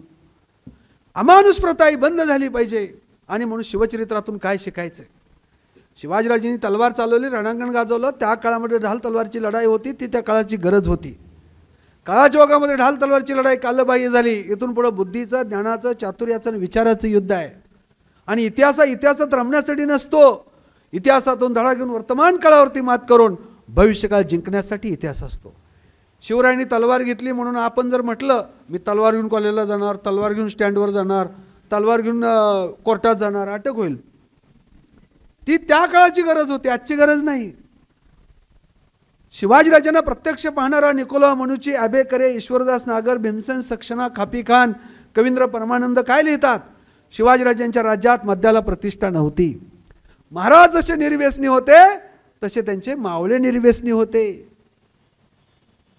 अफजल खानाचं सैन्य 15-20 हजार, महाराजांचे मावळे 5,000, शाहिस्तेखानाची फौज 1.25 लाख, महाराज फक्त 250 मावळे घेऊन गेले. महाराज आग्र्याला गेले, 300-400 लोक होते सोबत. औरंगजेबाचं सैन्य 7 लाख. आग्र्याला गेले, त्यांना कैद झाली, तिथून निसटले आणि कशा पद्धतीने आले? काय कारण आहे? त्याचं कारण आहे, अफजलखानाचं सैन्य, शाहिस्तेखानाचं सैन्य, औरंगजेबाचं सैन्य संध्याकाळच्या 7 वाजल्या की भिंतीला धरून चालायचं. टाकणाऱ्या माणसाला सरळ चालता येत नाही ना, धरूनच चालावं लागतं. परदेशातल्या समकालीनांनी लिहून ठेवलं, ज्यांनी शिवाजीराजांना प्रत्यक्ष पाहिलं त्यांनी लिहून ठेवलंय, शिवरायांच्या राज्यात मद्याला प्रतिष्ठा नव्हती. महाराज जशी निर्व्यसनी तसे मावळे निर्व्यसनी. राजा निर्व्यसनी, मावळे निर्व्यसनी. नेता निर्व्यसनी, कार्यकर्ते निर्व्यसनी. नेता जर म्हटला नवीन ब्रँड आलाय, कार्यकर्ते अर्धा तासात आडवेच ना. शिवाजीराजे निर्व्यसनी होते, त्याचा प्रचंड प्रभाव मावळ्यावरती होता. निर्व्यसनी लोकच इतिहास निर्माण करतात. निर्व्यसनी लोकच उत्तम प्रकारे कारभार करू शकतात. त्यामुळे जे गुटखा खातील, दारू पितील, तंबाखू खातील ते कावळे, आणि जे निर्व्यसनी असतील ते शिवरायांचे मावळे. आज आपण इतिहासातून हा निर्व्यसनीपणा शिकला पाहिजे. बंधू भगिनींनो, आपल्या देशाला संपवण्यासाठी कुठल्या परदेशातल्या देशाने अणुबॉम्ब टाकायची गरज नाही. गुटखा, चरस, गांजा, आपू, कोकेन हे अणुबॉम्बपेक्षा खतरनाक आहे. तुमचं आयुष्य बर्बाद करतं. तुम्हाला माहीत नाही, मेट्रोपॉलिटन सिटीमध्ये पुणे, मुंबई, दिल्ली, कलकत्ता, चेन्नई, बेंगलोर अंमली पदार्थाच्या विळख्यामध्ये मुलं मुले अडकलेले आहेत. त्यांना बाहेर काढणं खूप कठीण आहे. लाखो रुपये खर्च केला तर ते बाहेर निघत नाहीत. आयुष्य बर्बाद होतं, कुटुंब बर्बाद होतात. म्हणून शिवाजीराजेंची नैतिकता, शिवाजीराजांचा निर्व्यसनीपणा या विचाराची आज आपल्याला गरज आहे. म्हणून शिवाजी महाराज यशस्वी झाले. नैतिकता, निर्व्यसनीपणा, त्यांचा समतावादी दृष्टिकोन. त्यांनी कधी भेदभाव केला नाही. हा मराठा, तो माळी, हा धनगर, हा मातंग, हा महार, हा मुसलमान, हा भेदभाव छत्रपती शिवाजीराजांच्या राज्यात कधी नव्हता. म्हणून महान प्राच्य विद्यापंडित शरद पाटील म्हणतात, शिवाजी संभाजीचं खरं मोठेपण कशात आहे? त्यांच्या जात्यंत शाक्त होतात्म्यात आहे. खाजगी आणि सार्वजनिक जीवनामध्ये छत्रपती शिवाजीराजांनी कधी भेदभाव केला नाही. म्हणून लढणारे मरणारे मावळे पुढे आले. कल्पना करा, अत्याधुनिक साधनं नसताना छत्रपती शिवाजीराजांनी इतिहास घडवला. आज रेल्वे आहे, विमान आहे, 4 व्हीलर गाडी आहे, मोबाईल आहे, इंटरनेट आहे. ही साधनं होती का त्या काळामध्ये? आग्र्याला जायचं म्हटलं तर 3-3.5 महिन्याचा प्रवास आहे. आज एका दिवसात आपण दिल्लीला सकाळी जातो, संध्याकाळी येऊ शकतो काम करून. साधनं नाहीत, हेलिकॉप्टर नाही महाराजांच्याकडे. तंजावरला गेले, आग्र्याला गेले, सुरतला गेले, अनेक किल्ले जिंकले. सुमारे 350 किल्ले छत्रपती शिवाजीराजांनी जिंकले. साधनं नसताना इतिहास घडवला. काय शिवकाळामध्ये काय मोबाईल होता का? व्हॉट्सअप आहे का? व्हॉट्सअपवरती 256 मावळ्यांचा ग्रुप आहे, एक मेसेज टाकला, सगळ्यांनी सकाळी 7 वाजता रामसेजच्या किल्ल्याच्या पायथ्याला जमावे. व्हॉट्सअप ग्रुप नसताना जीवाला जीव देणारे गावागावात मावळे आहेत. आणि अचूकता, सौजन्यशीलता, वक्तशीरपणा, मॅनेजमेंटमध्ये वक्तशीरपणा सुद्धा खूप महत्त्वाचा आहे. जिवाजी महाले सय्यद बंडाचा वार वरच्यावरती उडवला. क्षणाचा विलंब झाला असता शिवरायांच्या ठिकऱ्या झाल्या असत्या. साधनं नसताना, घड्याळ किंवा तुमचं व्हॉट्सअप, फेसबुक, अलाराम नसताना अचूकता किती आहे, वक्तशीरपणा किती आहे. शिवकाळामध्ये काय फेसबुक होतं का? फेसबुक नाही. तरी जीवाला जीव देणारे गावागावात मावळे आहेत, मित्र आहेत. आता फेसबुक आलं, फेसबुकवरती 5000 मित्र आणि गावात ओळखत नाही ह्याला काळं कुत्रं, अशी अवस्था आहे. याचा अर्थ मी काय फेसबुक व्हॉट्सअपच्या विरोधात नाही. व्हॉट्सअप, फेसबुक, काय ट्विटर याचा उपयोग केला पाहिजे, पण चांगल्या कामासाठी केला पाहिजे. चुकीच्या कामासाठी करू नये. कोणाला ट्रोल करण्यासाठी, कोणाला बदनाम करण्यासाठी, संघर्ष निर्माण करण्यासाठी कधी त्याचा वापर करू नये. चांगल्या कामासाठी जरूर वापर करावा. व्हॉट्सअप, फेसबुकमुळं, सोशल मीडियामुळे जग जवळ आलं ना. आज आपण व्हॉट्सअप कॉलिंग करतो. युरोपमधल्या किंवा दुबईमधल्या आपल्या मित्रांना बोलू शकतो, अमेरिकेतल्या मित्रांना, मैत्रिणींना बोलू शकतो. म्हणजे व्हॉट्सअप, फेसबुकमुळं जग जवळ आलं, पण जवळचे लोक दूर गेले हो. 4 मित्र किंवा 4 लोक एकत्र बसले तरी एकमेकाशी बोलत नाहीत. तुम्ही पहा, पूर्वी सर आपल्याला आठवत आहे, आम्ही लहान असताना रेल्वेतून, एसटीतून प्रवास करायचो. आपण सहकाऱ्यांशी बोलायचो, गप्पा मारायचो. तुमचं गाव कुठलं, तुमच्याकडे पीक पाणी कोणतं आहे, ओळख व्हायची आपली. पण आता एसटीमध्ये, रेल्वेमध्ये शेजारी माकड बसलं का माणूस बसला ते कोण बघत नाही. सगळेजण आपापल्या व्हॉट्सअपमध्ये, फेसबुकमध्ये असतात. म्हणजे माणसं यंत्रवत झाली. कुटुंबामध्ये सुद्धा तुम्ही पहा, आजी आजोबाकडे व्हॉट्सअप, यूट्यूब, नवरा बायको मोबाईलवरती, मुलं मोबाईलवरती. मला तर अशी भीती वाटते लांडगे साहेब की अजून 10-20 वर्षांनी व्हॉट्सअपमुळं आणि फेसबुकमुळं नवरा बायको सुद्धा एकमेकाला ओळखणार नाही. ती म्हणतील मी तुम्हाला कुठं तर पाहिल्यासारखं वाटतंय हो. ही भयानक आहे सगळे. म्हणून या जमान्यामध्ये देखील आपण माणसासाठी वेळ दिला पाहिजे. शिवाजीराजे संवेदनशील मनाचे होते. साधनं नसताना त्यांनी इतिहास घडवला. अत्यंत प्रेमळ व्यक्तिमत्व होतं म्हणून ते गोरगरिबांच्या पाठीशी उभे राहिले. त्यांनी कधी भेदभाव केला नाही. आपण सर्वजण एक आहोत ही त्यांची भूमिका होती. कृषी क्षेत्रामध्ये त्यांनी क्रांती केली. कृषी क्षेत्रातलं त्यांचं व्यवस्थापन काय, मॅनेजमेंट काय आहे. पत्र आहे ती महाराजांची 2-3. तुम्ही मॅनेजमेंटचे स्टुडंट म्हणून तुम्हाला सांगतो, शिवकाळामध्ये देखील दुष्काळ होता, शिवकाळामध्ये देखील गरिबी होती. असं काय सोन्याचा धूर निघत नव्हता. दुष्काळ होता, गरिबी होती, आतासारखं जलसिंचन नव्हतं, अत्याधुनिक साधनं आलेली नव्हती. पण तरी शिवाजीराजेंच्या काळामध्ये एकाही शेतकऱ्याने आत्महत्या केल्याची नोंद नाही. आज आधुनिक शेती आली, आधुनिक तंत्र आलं, बिबियाणं आलं, जलसिंचन आलं, तरी आत्महत्या का होतात. आणि त्या रोखण्यासाठी मॅनेजमेंटचे स्टुडंट म्हणून आपण काय भूमिका घेतली पाहिजे, त्याच्यावरती काय उपाय योजला पाहिजे. शिवाजीराजांचं आपत्ती व्यवस्थापन काय होतं. 1672 साली त्याने आपल्या सहकार्यांना म्हणजे चिपळूणच्या हवालदाराला आणि जुमलेदाराला एक पाठवलेलं पत्र आहे. तो व्यवस्थापनाचा खूप मोठा नमुना आहे. 1672 साली चिपळूणच्या जुमलेदाराला पाठवलेल्या पत्रामध्ये शिवाजीराजे म्हणतात, संध्याकाळी झोपताना तेलबातीची दिवे विझून झोपी जात जावा. त्या काळामध्ये लाईट नव्हती ना, तेलबातीची दिवे असायचे. संध्याकाळी झोपताना तेलबातीची दिवे विझून झोपी जात जावा, अन्यथा तेलाच्या आसक्तीने एखादा उंदीर येईल, पेट ती वात तोंडात धरेल, ती वात घेऊन धावत सुटेल, ती वात एखाद्या कडब्याच्या गवताच्या गंजीला लागेल, गंज जळून खाक होईल, पावसाळ्यात जनावरांना चारा मिळणार नाही, मग तुम्ही आपले घोडे आणि जनावरे उभ्या पिकात सोडाल. मग रयत म्हणेल की कोण्या मुलखातून मोगल आले, तुमच्यापेक्षा मोगलच बरे, म्हणून संध्याकाळी झोपताना तेलबातीची दिवे विझून झोपीत जात जावा. म्हणून शिवकाळामध्ये त्यांच्या दप्तरखान्याला आग लागल्याची नोंद नाही, त्यांच्या मंत्रालयाला आग लागल्याची नोंद नाही. त्याचं कारण आग लागल्यानंतर धावपळ करण्यापेक्षा आग लागू नये याचं व्यवस्थापन त्यांच्याकडे होतं. ते आपल्या अधिकाऱ्यांना सांगतात, रंधनाळे विझवून झोपा. ते विझवलेत का नाही त्याची खात्री करा, अधिकाऱ्यांना सांगतात. म्हणजे बहुसंख्य सैन्य असेल, काय 1000ची फौज असेल, 2000ची फौज असेल, तर त्यांचं जेवण तयार केलं असेल ना तुम्ही, तर जेवण करण्यासाठी जे रंधनाळा, तो रंधनाळा विझवला का नाही त्याची खात्री करा म्हणतात महाराज. तुम्ही स्वतः खात्री करा विझवली का नाही. रंधनाळे विझवा. आगीच्या भक्ष्यस्थानी कुठल्याही स्वरूपाचा चारा, धान्य, जनावरं मरणार नाही त्याची काळजी घ्या. हे एक पत्र आहे त्यांचं आपत्ती व्यवस्थापनाचं. 1676 साली महाराष्ट्रामध्ये मोठा दुष्काळ पडला होता. दुष्काळाच्या प्रसंगी महाराज काय बोलतात पहा. आपल्या अधिकाऱ्यांना महाराज म्हणतात, गावोगावी जावा, ज्यांची बैलजोडी दगावली असेल त्यांना बैलजोडी द्या.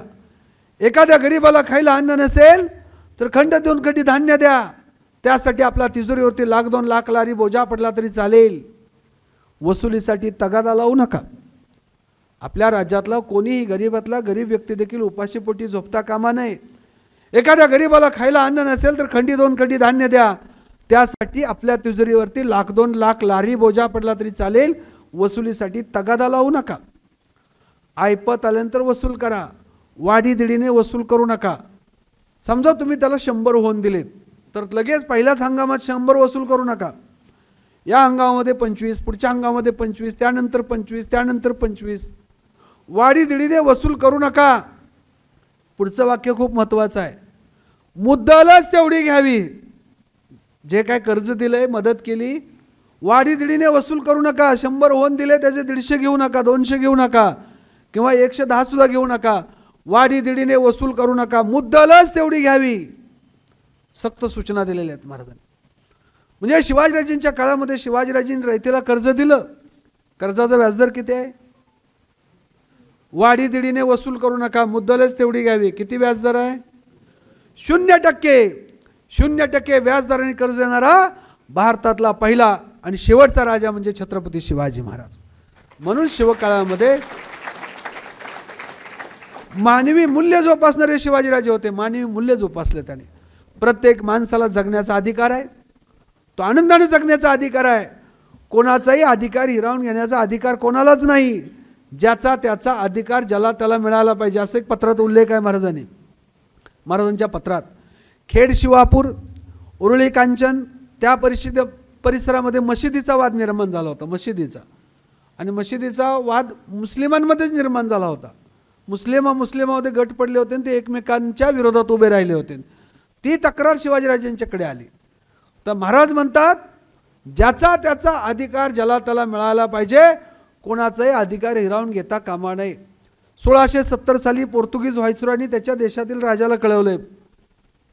तो काय म्हणतो, पूर्वेकडच्या जगामध्ये शिवाजी नावाचा राजा आहे, तो शूर आहे, पराक्रमी आहे, बुद्धिमान आहे. आपला सीझर जसा दक्षिणेकडे चालून गेला तसा सीझर सारखा आहे असं तो म्हणतो पोर्तुगीज. शूर आहे, पराक्रमी आहे, बुद्धिमान आहे. पुढचं वाक्य खूप महत्त्वाचं आहे. पुढे तो म्हणतो हा राजा आणि त्याची प्रजा मूर्तिपूजक आहेत, ईश्वरावर विश्वास ठेवणारे आहेत, मूर्तीची पूजा करणारे आहेत. हा राजा आणि त्याची प्रजा मूर्तिपूजक आहेत, पण मूर्तिपूजा न करणाऱ्यांना सुद्धा ते आपल्या राज्यामध्ये आनंदाने नांदू देतात. म्हणजे प्रत्येकाच्या धार्मिक श्रद्धा असतात ना. जैन, बौद्ध, शीख, मुस्लिम, ख्रिश्चन, पारशी, महानुभवी, भक्ती चळवळ, वारकरी संप्रदाय, नाथ संप्रदाय, दत्त संप्रदाय, असे अनेक संप्रदाय आहेत आपल्याकडे. बहुविध संप्रदाय आहेत आपल्याकडे. प्रत्येकाच्या धार्मिक श्रद्धा असतात. तर तो काय म्हणतो पोर्तुगीज व्हायसरॉय, हा राजा आणि त्याची प्रजा मूर्तिपूजक आहेत, पण मूर्तिपूजा न करणाऱ्यांना सुद्धा ते आपल्या राज्यात आनंदाने नांदू देतात. किती प्रगल्भ राजा आहे, विचार करा तो. किती उदार अंतकरणाचा राजा आहे. म्हणून ज्या शिवरायांच्या नैतिकतेचं, त्यांच्या कर्तृत्वाचं, त्यांच्या नीतिमत्तेचं वर्णन विरोधकांनी देखील केलेलं आहे. म्हणून शेतीचं जे व्यवस्थापन होतं त्यांचं अत्यंत आदर्श व्यवस्थापन होतं. आणखीन एक महत्त्वाचं पत्र आहे महाराजांचं, की महाराज म्हणतात आपल्या राज्यामध्ये अतिरिक्त शेतीमाल झाला असेल तर तो योग्य मोबदला देऊन खरेदी करा. म्हणजे अतिरिक्त शेतीमाल होतो ना, कधी कांदा जास्त होतो, कधी गहू जास्त होतो, कधी ज्वारी जास्त होते, कधी साखर जास्त होते. उल्लेख केला महाराजांनी, अतिरिक्त शेतीमाल झाला असेल तर शेतकऱ्याकडून योग्य मोबदला देऊन खरेदी करा, त्याची साठवणूक व्यवस्थित करा आणि परमुलकामध्ये नेऊन विका. कसा विका? 10 बाजार करून विका. त्याचा अतिरिक्त वेतन तुम्हाला देण्यात येईल. महत्त्वाचं काय यामध्ये आपल्या लक्षात आलं असेल की आपल्या राज्यामध्ये अतिरिक्त शेतीमाल झाला असेल तर शेतकऱ्यांना वाऱ्यावर सोडलं नाही शिवाजीराजांनी. तो अतिरिक्त शेतीमाल योग्य मोबदला देऊन खरेदी केला, योग्य भाव देऊन. म्हणजे शेतकऱ्याच्या श्रमाला दाम मिळाला पाहिजे, त्यांच्या घामाला दाम मिळाला पाहिजे, श्रमाला मोबदला मिळाला पाहिजे. ही भूमिका शिवाजीराजांची आहे. मजूर, श्रमकरी, कष्टकऱ्यांच्या श्रमाचं मोल शिवाजीराजांनी हेरलं होतं. अतिरिक्त शेतीमाल झाला तर योग्य मोबदला देऊन खरेदी करा, तो परमुलकामध्ये विका, 10 बाजार करून विका. म्हणजे अतिरिक्त शेतीमाल शिवाजीराजांनी एक्सपोर्ट केला, निर्यात केला. म्हणजे आपल्या राज्यामध्ये अतिरिक्त शेतीमाल असताना परमुलकातला शेतीमाल आयात करून स्थानिक शेतकऱ्याचं कंबरड छत्रपती शिवाजीराजांनी कधी मोडलं नाही. अतिरिक्त शेतीमाल असताना परमुलकातला शेतीमाल आयात नाही केला. आपल्या महाराष्ट्रामध्ये शिवाजीराजांच्या राज्यामध्ये पोर्तुगीजाचं मीठ येत होतं, पोर्तुगीजांचं, आणि ते कोकणातल्या मिठापेक्षा तुलनेनं स्वस्त होतं. महाराजांच्या लक्षात आलं की पोर्तुगीजांचं गोव्यावर येणारं मीठ स्वस्त आहे, त्यामुळे स्वाभाविकपणे आपल्या कोकणातील उत्पादकांना त्याचा लाभ मिळणार नाही. शिवरायांनी ताबडतोब काय केलं, पोर्तुगीजाच्या मिठावरती अतिरिक्त कर लादला, टॅक्स अतिरिक्त. म्हणजे स्थानिक मीठ उत्पादक सुद्धा जगला पाहिजे. परमुलकातलं मीठ आलं स्वस्त म्हणून ते खरेदी केलं नाही महाराजांनी. म्हणजे स्थानिक भूमिपुत्रांचा राजा, रयतेचा राजा का म्हटलं जातं? भूमिपुत्र, मूल निवासी, या देशातले मूळचे लोक, त्यांचं हित प्राधान्याने छत्रपती शिवाजीराजांनी जोपासलं. ही छत्रपती शिवाजीराजांची भूमिका आहे. म्हणून शिवकाळामध्ये एका शेतकऱ्याने आत्महत्या केली नाही, शेतकऱ्यांच्या पाठीशी उभे राहिले, त्यांना संकट समय मदत केली. पर्यावरणाचं रक्षण, पर्यावरण जगलं तर आपण जगू ना, उद्या पर्यावरण संपलं तर आपण पण संपणार आहे. एक संशोधन अहवाल असं सांगतो की कीटक आहेत का, कीटक, मधमाशा, कीटक हे जर नष्ट झाले जगातले, आता फवारण्या चालू आहेत ना, आपण सगळे फवारतो पेस्टिसाइड, ह्या सगळ्या मधमाशा कीटक जर संपले तर मनुष्य पण संपणार आहे 5-10 वर्षात. का? कीटक नसतील, मधमाशा नसतील तर परागसिंचन होणार नाही. परागसिंचन नाही झालं तर अन्न उत्पादन होणार नाही. म्हणून निसर्गामध्ये प्रत्येक पशु, पक्षी, प्राणी, वनस्पतीला जगण्याचा अधिकार आहे. तर मनुष्य प्राणी जगणार आहे. डायव्हर्सिटी, जैवविविधता. एक आज्ञापत्र शिवाजीराजांचं. महाराज काय म्हणतात आपल्या अधिकाऱ्यांना? सागाची, आंब्याची झाडं अत्यंत उपयुक्त, ती काय 1-2 सालामध्ये पैदा होत नाहीत. रयतेने त्यांना लेकुराप्रमाणे सांभाळलेले असते. आणि तुम्ही जर का झाड तोडणे म्हणजे लेकुराची गर्दन कापल्यासारखे आहे. आपण आपल्या बाळाची गर्दन कापू का हो? कल्पना तर करू शकतो का आपण? शिवाजीराजे म्हणतात झाड कापणं म्हणजे गर्दन कापल्यासारखं आहे लहान बाळाची. सागाची, आंब्याची झाडं अत्यंत उपयुक्त, ती काही 1-2 सालामध्ये पैदा होत नाहीत. रयतेने त्यांना लेकुराप्रमाणे सांभाळलेले असते. तुम्हाला झाड हवं असेल, लाकूडफटा हवा असेल, जीर्ण झालेलं झाड तोडा, पण त्याचा मोबदला शेतकऱ्यांना द्या, त्याच्या परवानगीनं घ्या, बळजबरी करू नका. महाराज एक शब्द वापरतात त्यांच्या आज्ञापत्रामध्ये, बलात्कार सर्वथा न करावा. बलात्कार हा शब्द फक्त लैंगिक अत्याचाराशी संबंधित नाही. बळजबरीनं कोणाचं धान्य घेऊ नका, बळजबरीनं लाकूड घेऊ नका. म्हणजे बळजबरी कोणावरती शारीरिक अत्याचार, मानसिक अत्याचार, आर्थिक अत्याचार करू नका. बलात्कार सर्वथा न करावा. पर्यावरणवादी शिवाजीराजे आहेत. पर्यावरणाचं रक्षण कसं केलं पाहिजे याची देखील दिशा छत्रपती शिवाजीराजांनी दाखवलेली आहे. ज्याच्या राज्यात स्त्री सुरक्षित, ज्याच्या राज्यामध्ये स्त्रियांना स्वातंत्र्य, ते खरं स्वराज्य, ते खरं राज्य. ज्याच्या राज्यामध्ये, ज्याच्या परंपरेमध्ये महिलांना स्वातंत्र्य नाही, ते कसलं आलं स्वराज्य. आणि शिवाजीराजांचं स्त्रियांबद्दल काय धोरण आहे? खापिकान लिहितो, मोगलांचे इतिहासकार आहे तो. शिवाजीराजांवरती अनेक ठिकाणी टीका करतो, पण शिवाजीराजांच्या नैतिकतेचं कौतुक करतो. तो म्हणतो शिवाजीराजे स्त्रियांशी कसे वागायचे? भाऊ जसा बहिणीला बोलतो आणि मुलगा जसा आईशी बोलतो, तसे शिवाजीराजे शत्रूच्या स्त्रियांशी देखील वागायचे.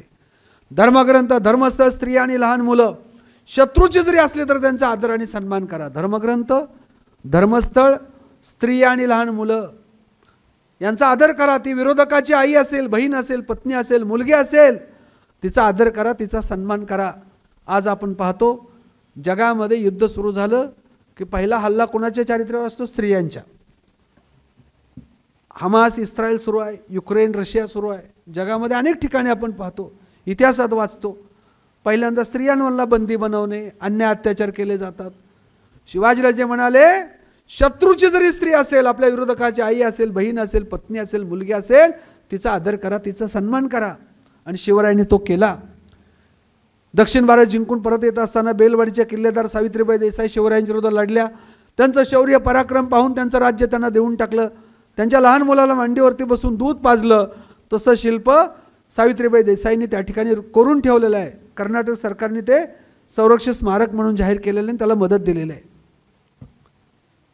रायबागीन उदाराम देशमुख मोगलांची सरदार आहे. शिवरायांच्या विरुद्ध उंबरखिंडीमध्ये लढली, शिवरायांच्या सैन्याच्या हाती लाभली, महाराजांच्या पुढे उभं केलं रायबागीनला.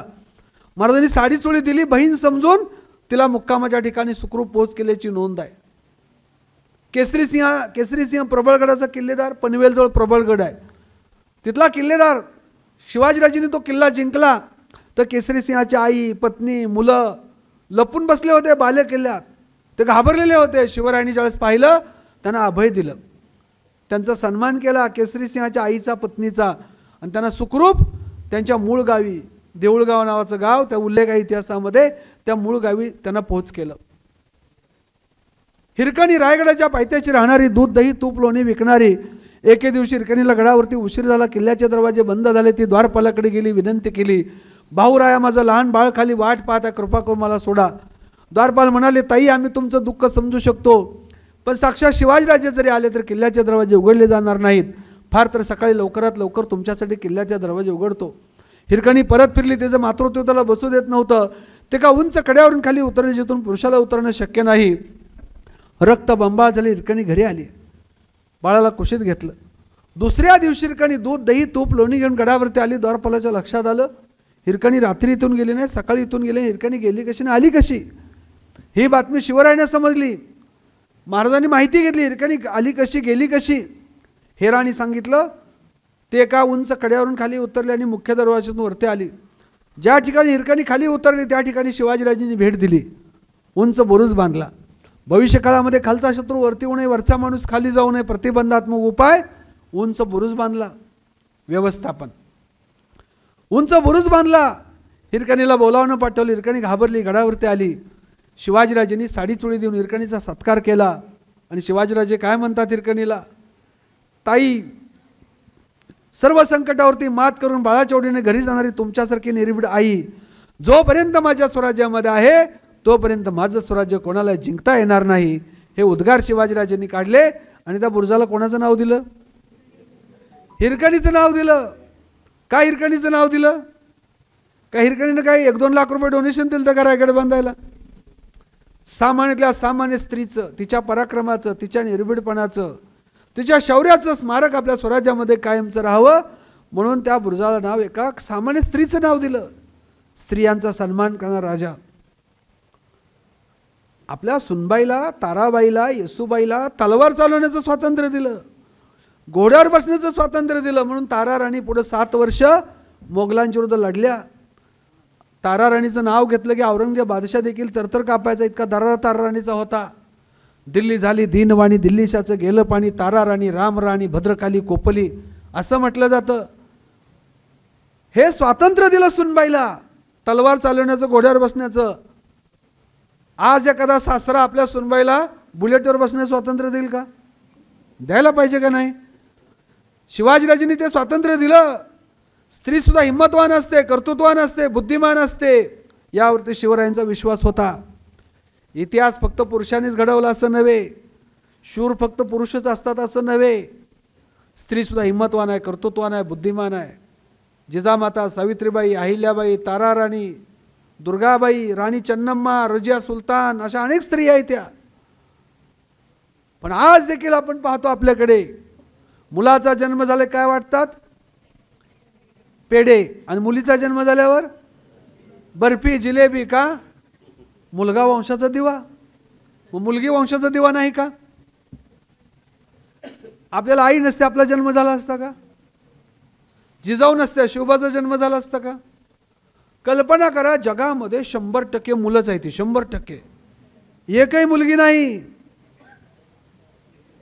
लग्न कुणाबरोबर करणार, माकडाबरोबर करणार का गाढवाबरोबर करणार, आणि व्हॅलेंटाईन डेच्या शुभेच्छा कुणाला देणार आहात मग.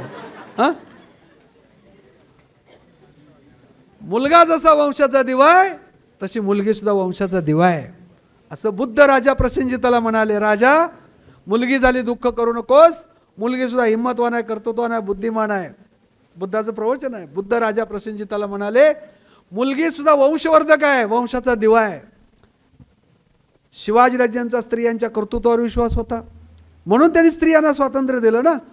शिवाजीराजे जर म्हणाले असते आपल्या कुटुंबातील राजपरिवारातील स्त्रियांना आपण 96 कोळी मराठे, पदर पडलेला चालणार नाही, राजवाड्याच्या बाहेर आलेला चालणार नाही, अशी जर दमदाटी केली असती तर मोगलांनी रायगडावरती हल्ला केल्यानंतर राजवाड्याच्या स्त्रिया हार्ट अटॅक घेऊन मेल्या असत्या. पण तलवार घेऊन बाहेर आल्या. त्याचं कारण शिवाजीराजांनी दिलेलं स्वातंत्र्य.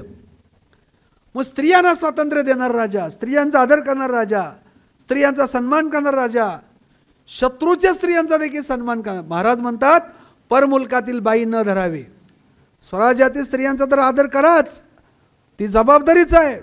पण परमुलकात गेलात, मोगलांच्या, आदिलशाच्या, निजामाच्या, पोर्तुगीजांच्या मुलकात गेलात तरी परमुलकातील स्त्रियांचा देखील अनादर करू नका, अशा सक्त सूचना महाराजांनी दिलेल्या आहेत. आज आपण इतिहासातून हे शिकायचं. आपल्याकडे आपण पाहतो विरोधी पक्षाला, विरोधी गटाला नाउमेद करण्यासाठी आईची, बहिणीची, पत्नीची अवहेलना करणं, बदनामी करणं, ट्रोल करणं हे आपण पाहतो आज. हे विदारकदृष्ट्या हे चुकीचं आहे. म्हणून शिवाजी महाराज हा राजा पदोपदी मार्गदर्शन करणारा राजा आहे, पदोपदी आपल्याला संस्कार देणारा राजा आहे. आणि ते संस्कार शिवाजीराजांना कुठून मिळाले? कुणी केले संस्कार? हे राजमाता जिजाऊ.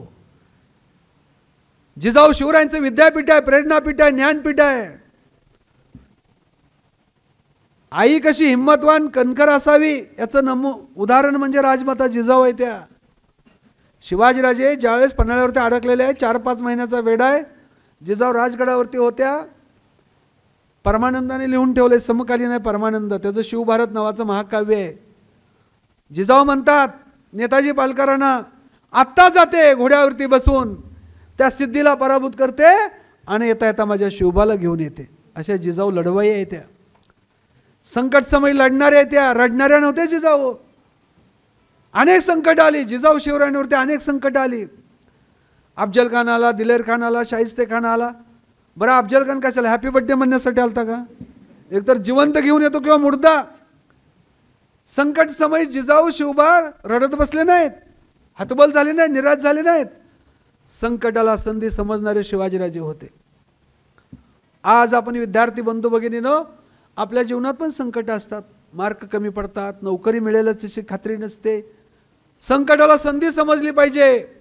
ज्याच्या जीवनात संकट नाही त्याला संधी नाही, लक्षात ठेवा. बाबासाहेब आंबेडकर जागतिक कीर्तीचे विद्वान, पण 10x10च्या खोलीत राहिले. त्यांना स्टडी रूम मिळाली नाही, स्टडी टेबल नव्हता, टेबल लॅम्प नव्हता, सार्वजनिक दिव्याखाली बसून अभ्यास केला. ज्या बाबासाहेब आंबेडकरांनी सार्वजनिक दिव्याखाली बसून अभ्यास केला, त्यांचा पुतळा आज अमेरिकेच्या कोलंबिया विद्यापीठामध्ये, लंडनमध्ये, जपानमध्ये. हा कष्टाचा सन्मान आहे, विद्वतेचा सन्मान आहे, ज्ञानाचा सन्मान आहे. बीजी शिर्के 1 रुपया फी भरायला नव्हती, 1 रुपया. काम करून शिकले, शेळ्या राखायचे, जनावर राखायचे, शनिवार रविवार शेतात काम करायचे आणि शाळा शिकले. बीजी शिर्के किती मोठा माणूस झाला माहिती आहे? मी दुबईला कार्यक्रमाला गेलो सर. दुबईला गेल्यावर समजलं की दुबईच्या राजाचा पॅलेस बीजी शिर्केने बांधलाय. सौदी अरेबियाच्या राजाचा पॅलेस बीजी शिर्केने बांधलाय. बीजी शिर्के म्हणजे बाबुराव शिर्के, पसरणी तालुका वाई, जिल्हा सातारा.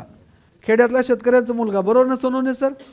त्यांचं चरित्र वाचा, क्रुसेड इंग्लिशमध्ये, मराठीमध्ये उद्योग पर्व, आत्मचरित्र आहे त्यांचं. शाहीर साबळेंचं गाव. 1 रुपया फी नव्हती म्हणून शाळेत हाकलून लावलं होतं. आई रडत गेली, 4 आणे, 10 पैसे, 20 पैसे गोळा केले.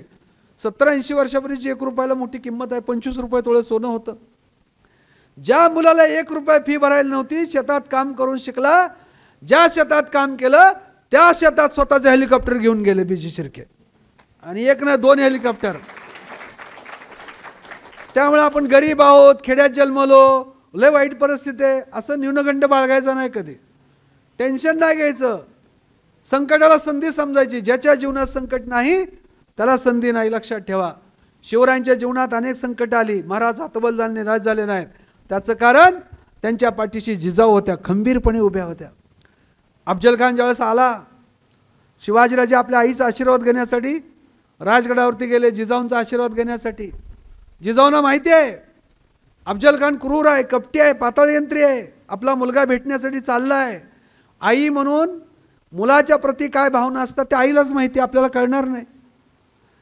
आई म्हणून काय वाटलं असेल जिजाऊंना? उद्या युद्ध सुरू होणार आहे भारत पाकिस्तानचं, आणि घरातला मुलगा मिलिटरीमध्ये निघालाय, त्याला तार आली, लवकर लवकर निघा. आईच्या भावना काय होत असतील? तसं जिजाऊंना काय वाटलं असेल? आणि जिजाऊ काय म्हणतात? शिवबा जावा, तुमचा विजय नक्की आहे. दगापटका झाला तर शंभू बाळाला गादीवरती बसवेन, मी राज्यकारभार करेन, घ्या तलवार, लढा, मी तुमच्या पाठीशी आहे. ह्याला म्हणतात आई. नाहीतर आताच्या आई मुलांना कसं सांगते, कुणाच्या भानगडीत पडू नकोस, जरी कार्यक्रमाला गेला तर मागं कोपऱ्यात उभं राहा, म्हणजे दगडफेक झाली, लाईट गेली तर मागच्या मागं पळून जायला मोकळा. आताच्या आई मुलांचा दुबळेपणा शिकवते. इकडे जाऊ नको, तिकडे जाऊ नको, हात लावू नको, बुडशील मरशील. तरी बरं आपली खेड्यापाड्यातली आई हिम्मतवान आहे.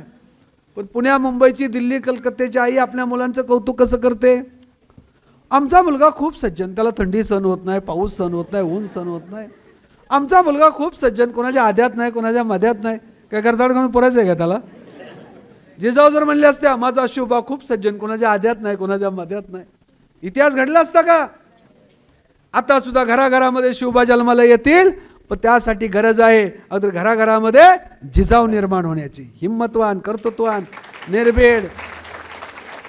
निर्भीड होत्या जिजाऊ, हिम्मतवान होत्या. यश मिळवण्यासाठी आता तलवार घ्यावी लागते, रणांगण गाजवावं लागतं, चातुर्य पणाला लावावं लागतं. हे वास्तव जिजाऊंना माहिती होतं. काही यज्ञ, याग, होम, हवन, भविष्य, पंचांग, मुहूर्त बघत बसले नाहीत जिजाऊ, जपमाळ ओढत बसले नाहीत. प्लॅनिंग, नियोजन, मॅनेजमेंट, प्लॅनिंग केलं ना, जपमाळ ओढत बसले ना जिजाऊ.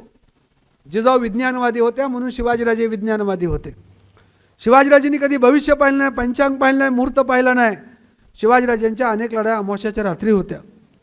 आज हिंमत आहे का कोणाच्या अमावस्या दिवशी लग्न करायची, अमावस्या दिवशी गृहप्रवेश करायची? अहो अमावस्या आली तर अनेक उमेदवार दाखल करत नाहीत. इतकी अंधश्रद्धा आपल्याकडे. शिवरायांच्या अनेक लढाया अमावस्याच्या दिवशी का? अंधरात्रीचा फायदा घेऊन शत्रू सैन्यावरती हल्ला करून शिवनीती पद्धतीनं ताबडतोब माघारी फिरता येतं, हे तंत्र शिवाजीराजांना माहिती होतं. अफजल खान आल्यानंतर शिवाजीराजे जर का युद्धाचा मुहूर्त पाहण्यासाठी ज्योतिषाकडे गेले असते तर ज्योतिषी म्हणाले असते महाराज 2024 शिवाय मुहूर्त नाही. तोपर्यंत सगळं स्वराज्य लुटून नेलं असतं.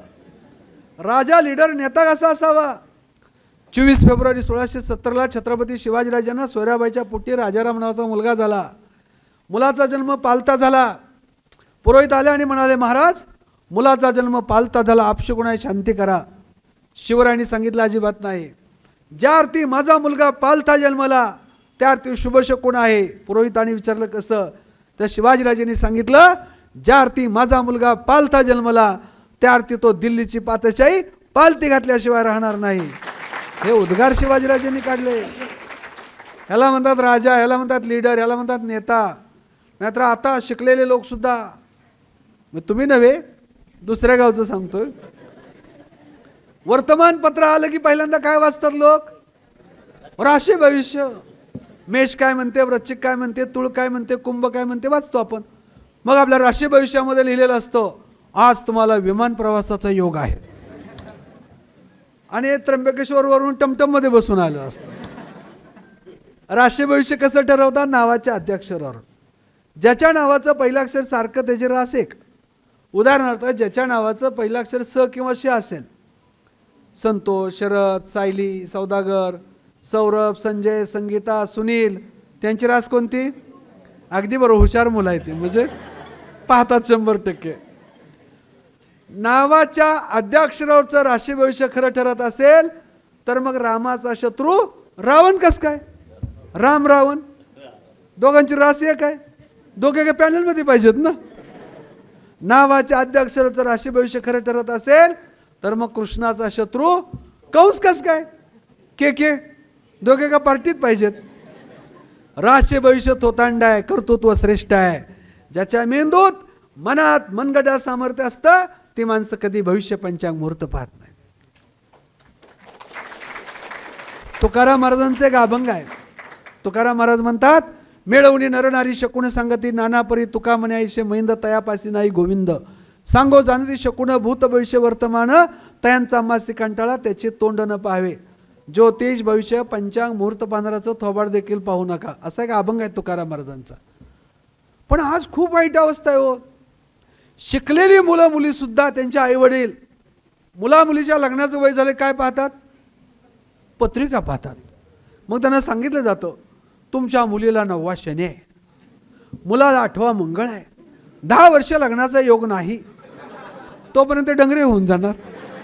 मग शांती करा, यज्ञ करा, नारायण नागबळी करा, नंतर काशी करा, असं सुरू होतं आपल्याकडे. आता मला सांगा तुम्ही उच्च शिक्षित विद्यार्थी आहात, शनी मंगळ गुरु काय आहेत? ग्रह आहेत. किती लांब आहेत? किती लांब आहेत? सगळ्यात जवळ आपला चंद्र आहे 3,75,000 किलोमीटर. सूर्य आहे 15 कोटी किलोमीटर. मंगळ त्यापेक्षा लांब आहे, काहीतरी 24-25 कोटी किलोमीटर मंगळ. शनी त्यापेक्षा लांब आहे. आता 25-30 कोटी किलोमीटरवरचा मंगळ त्रास देण्यासाठी पृथ्वीवर येईल का? बरं यायचं म्हणलं तरी एकदा येऊन जमणार नाही ना, अनेकांच्या पत्रिकेत सांगितलेला असतो. त्याचा मेंटेनन्स निघेल का अपडाऊन करायचा? हां, बरं कोणताही ग्रह आणि तारा स्वतः जो ऑर्बिट कधी सोडतो का? असं जर एखादा ग्रह तारा पृथ्वीवर आला तर जगच नष्ट होईल ना. तुम्ही अशी कधी बातमी वाचली का? शनी 8 दिवस पृथ्वीवर मुक्कामाला होता, गेल्याच महिन्यात गुरुचा भारतावरती दौरा झाला, पुढच्या महिन्यामध्ये पृथ्वी हनीमूनला चंद्रावर जाणार आहे. कोणताही ग्रह आणि तारा आपल्याला त्रास देण्यासाठी कधी येणार नाही. त्यामुळे पत्रिका पाहण्यापेक्षा काय पाहिलं पाहिजे? मुलामुलींचं शिक्षण पहा, मुलामुलीचं कर्तृत्व पहा, मुलामुलीची गुणवत्ता पहा. मुलाला काय दारूचं गुटख्याचं तंबाखूचं व्यसन आहे ते थोबाड उघडून पहा, त्याची गरज आहे. आज कोणताही ग्रह आणि तारा आपल्याला त्रास देण्यासाठी येणार नाही. शिवाजीराजे अंधश्रद्धाळू नव्हते, बुद्धिप्रामाण्यवादी होते, श्रद्धाळू होते, पण त्यापेक्षा ते विवेकी जास्त होते. रॅशनल होते शिवाजीराजे, श्रद्धाळू होते. त्यांना परंपरेचा अभिमान होता. ज्योतिबा, खंडोबा, भैरोबा, म्हसोबा, तुळजापूरच्या भवानीवरती त्यांची नितांत श्रद्धा होती. हर हर महादेव त्यांची घोषणा होती. महादेवाबद्दल त्यांना नितांत आदर होता.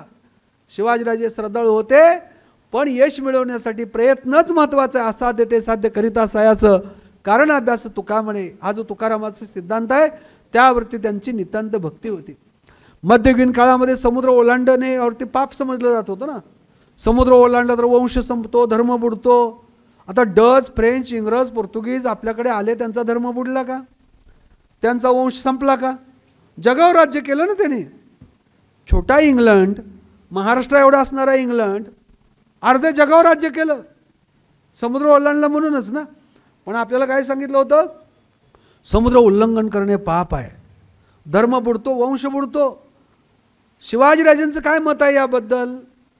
शिवाजीराजे बुद्धिप्रामाण्यवादी होते, ते ग्रंथ प्रामाण्यवादी नव्हते. आरमार दलाची उभारणी केली. आपल्या देशाला सर्वाधिक धोका समुद्रमार्गे आहे हा ओळखणारा मध्ययुगीन काळातला एकमेव राजा म्हणजे Chhatrapati Shivaji Maharaj. So he is a founder of Indian navy. आरमार दलाचे संस्थापक कोण आहे? छत्रपती शिवाजी महाराज. आरमार दलाची उभारणी केली, सागरी किल्ल्याची उभारणी केली, सिंधुदुर्ग किल्ला बांधला. ज्याची समुद्रावर सत्ता त्याची देशावर सत्ता. समुद्र सुरक्षित तर देश सुरक्षित, ही शिवाजीराजांचं धोरण होतं. आणि बेदनूरवरती स्वारी त्यांनी समुद्रमार्गे केली. 361 किल्ले जिंकले, काही नवीन बांधले, काही किल्ल्याचा जीर्णोद्धार केला, काही अर्धवट राहिलेले पूर्ण केले. 361.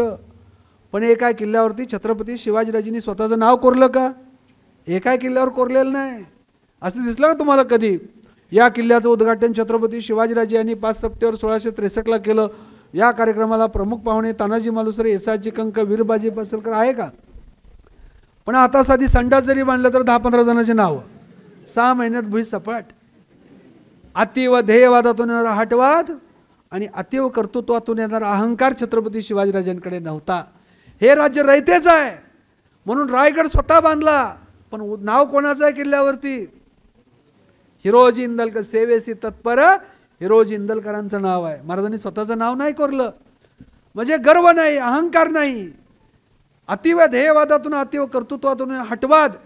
काय काय माणसं खूप कर्तृत्वान असतात पण हट्टी असतात, खूप कर्तृत्वान असतात पण अहंकारी असतात. मी माझ्यामुळं बंगला बांधला, आपण वाडा बांधला, 361 किल्ले जिंकले, पण एका किल्ल्यावरती स्वतःचं नाव कोरलं नाही.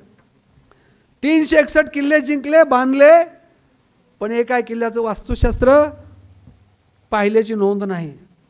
कारण मध्ययुगीन काळात वास्तुशास्त्रच नव्हतं. हे वास्तुशास्त्र आता आलं, पुण्यात आलं, नाशिकला आलं का नाही मला माहीत नाही. घर बांधताना, घर विकत घेताना काय पाहतात? वास्तुशास्त्र. घराचं तोंड इकडं असावं, किचन कट्टा तिकडं असावा, बेडरूम इकडं असावं.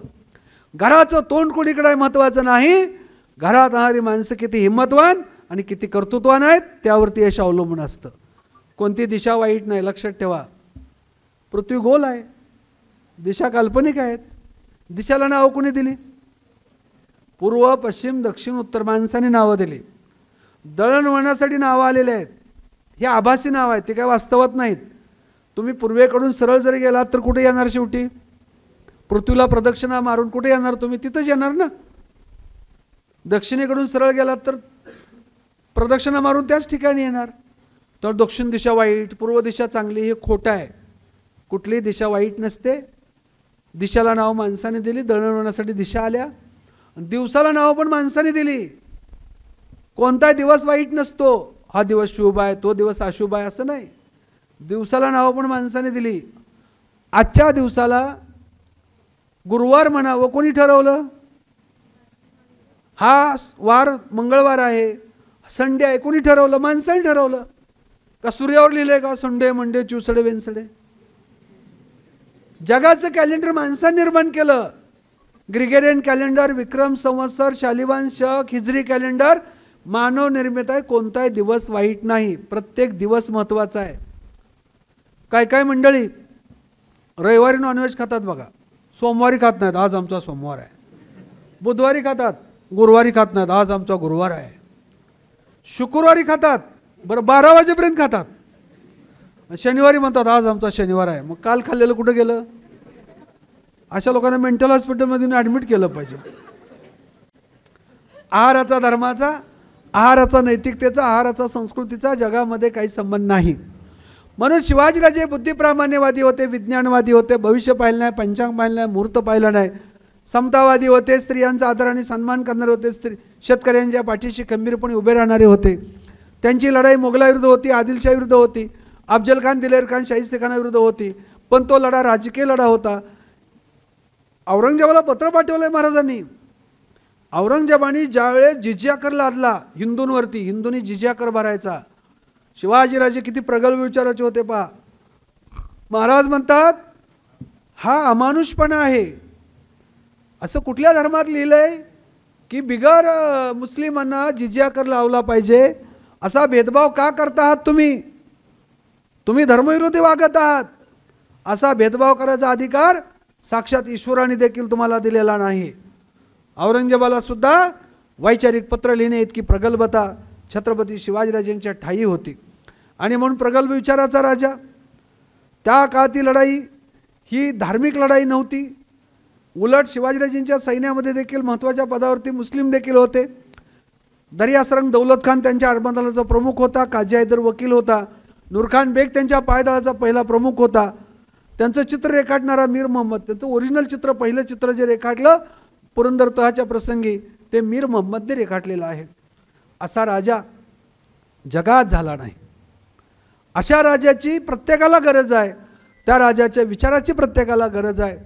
शिवाजीराजे आज येणार नाहीत, आले तरी आपल्या हातात तलवार देणार नाहीत. शिवाजीराजे आज आले तर म्हणतील दूरदर्शन गड ताब्यात घ्या, न्यायपालिका गड ताब्यात घ्या, प्रशासन गड ताब्यात घ्या, चित्रपट गड ताब्यात घ्या, सांस्कृतिक गड ताब्यात घ्या, उद्योग गड ताब्यात घ्या. आजच्या काळातील जे किल्ले आहेत, गड आहेत, उद्योग क्षेत्र आहे, मीडिया आहे, हे खरे किल्ले आहेत, हे खरे गड आहेत. आज शिवचरित्रातून आपण नैतिकता शिकली पाहिजे, निर्व्यसनीपणा शिकला पाहिजे, महिलांचा सन्मान शिकला पाहिजे. श्रम करणाऱ्या श्रमकऱ्यांचं जे मोल आहे, श्रमाचं जे मोल आहे, त्याचा आदर आणि कदर केली पाहिजे. श्रीमंत श्रीमंत होत चाललेत, गरीब गरीब होत चाललेत. हे भेदभाव छत्रपती शिवाजीराजांना, जसा धार्मिक भेदभाव, सामाजिक भेदभाव शिवाजीराजांना मान्य नव्हता, तसाच आर्थिक भेदभाव देखील छत्रपती शिवाजीराजांना मान्य नव्हता. म्हणून असे मानवतावादी राजे, असे लोककल्याणकार राजे म्हणजे छत्रपती शिवाजी महाराज. अशा शिवजयंतीच्या आपल्या सर्वांना खूप खूप शुभेच्छा देतो. आपल्या सर्वांना शुभेच्छा देतो. तुम्ही एका महान महाविद्यालयामध्ये शिकत आहात, ज्या महाविद्यालयाची, या संस्थेची स्थापना करण्यासाठी थोरात, वाघ, भोसले, अनेक ठाकरे, अशा अनेक पिढ्यानपिढ्या या त्या संस्थेसाठी योगदान दिलेलं आहे. शाहू महाराज देखील आपल्या संस्थेच्या पाठीशी खंबीरपणे उभे राहिलेले आहेत.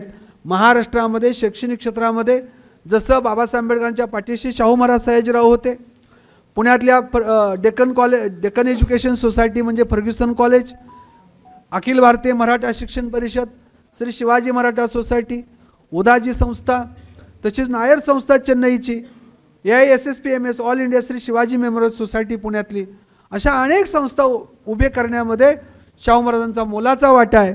आपली संस्था उभी करण्यामध्ये सुद्धा शाहूराजांचा मोलाचा वाटा आहे. अशी प्रदीर्घ परंपरा असणाऱ्या, शतक पूर्ण करणाऱ्या संस्थेमध्ये तुम्ही शिक्षण घेत आहात. तुम्हाला भावी आयुष्यासाठी खूप खूप शुभेच्छा. शिवजयंतीसाठी शुभेच्छा देतो आणि या ठिकाणी थांबतो. धन्यवाद.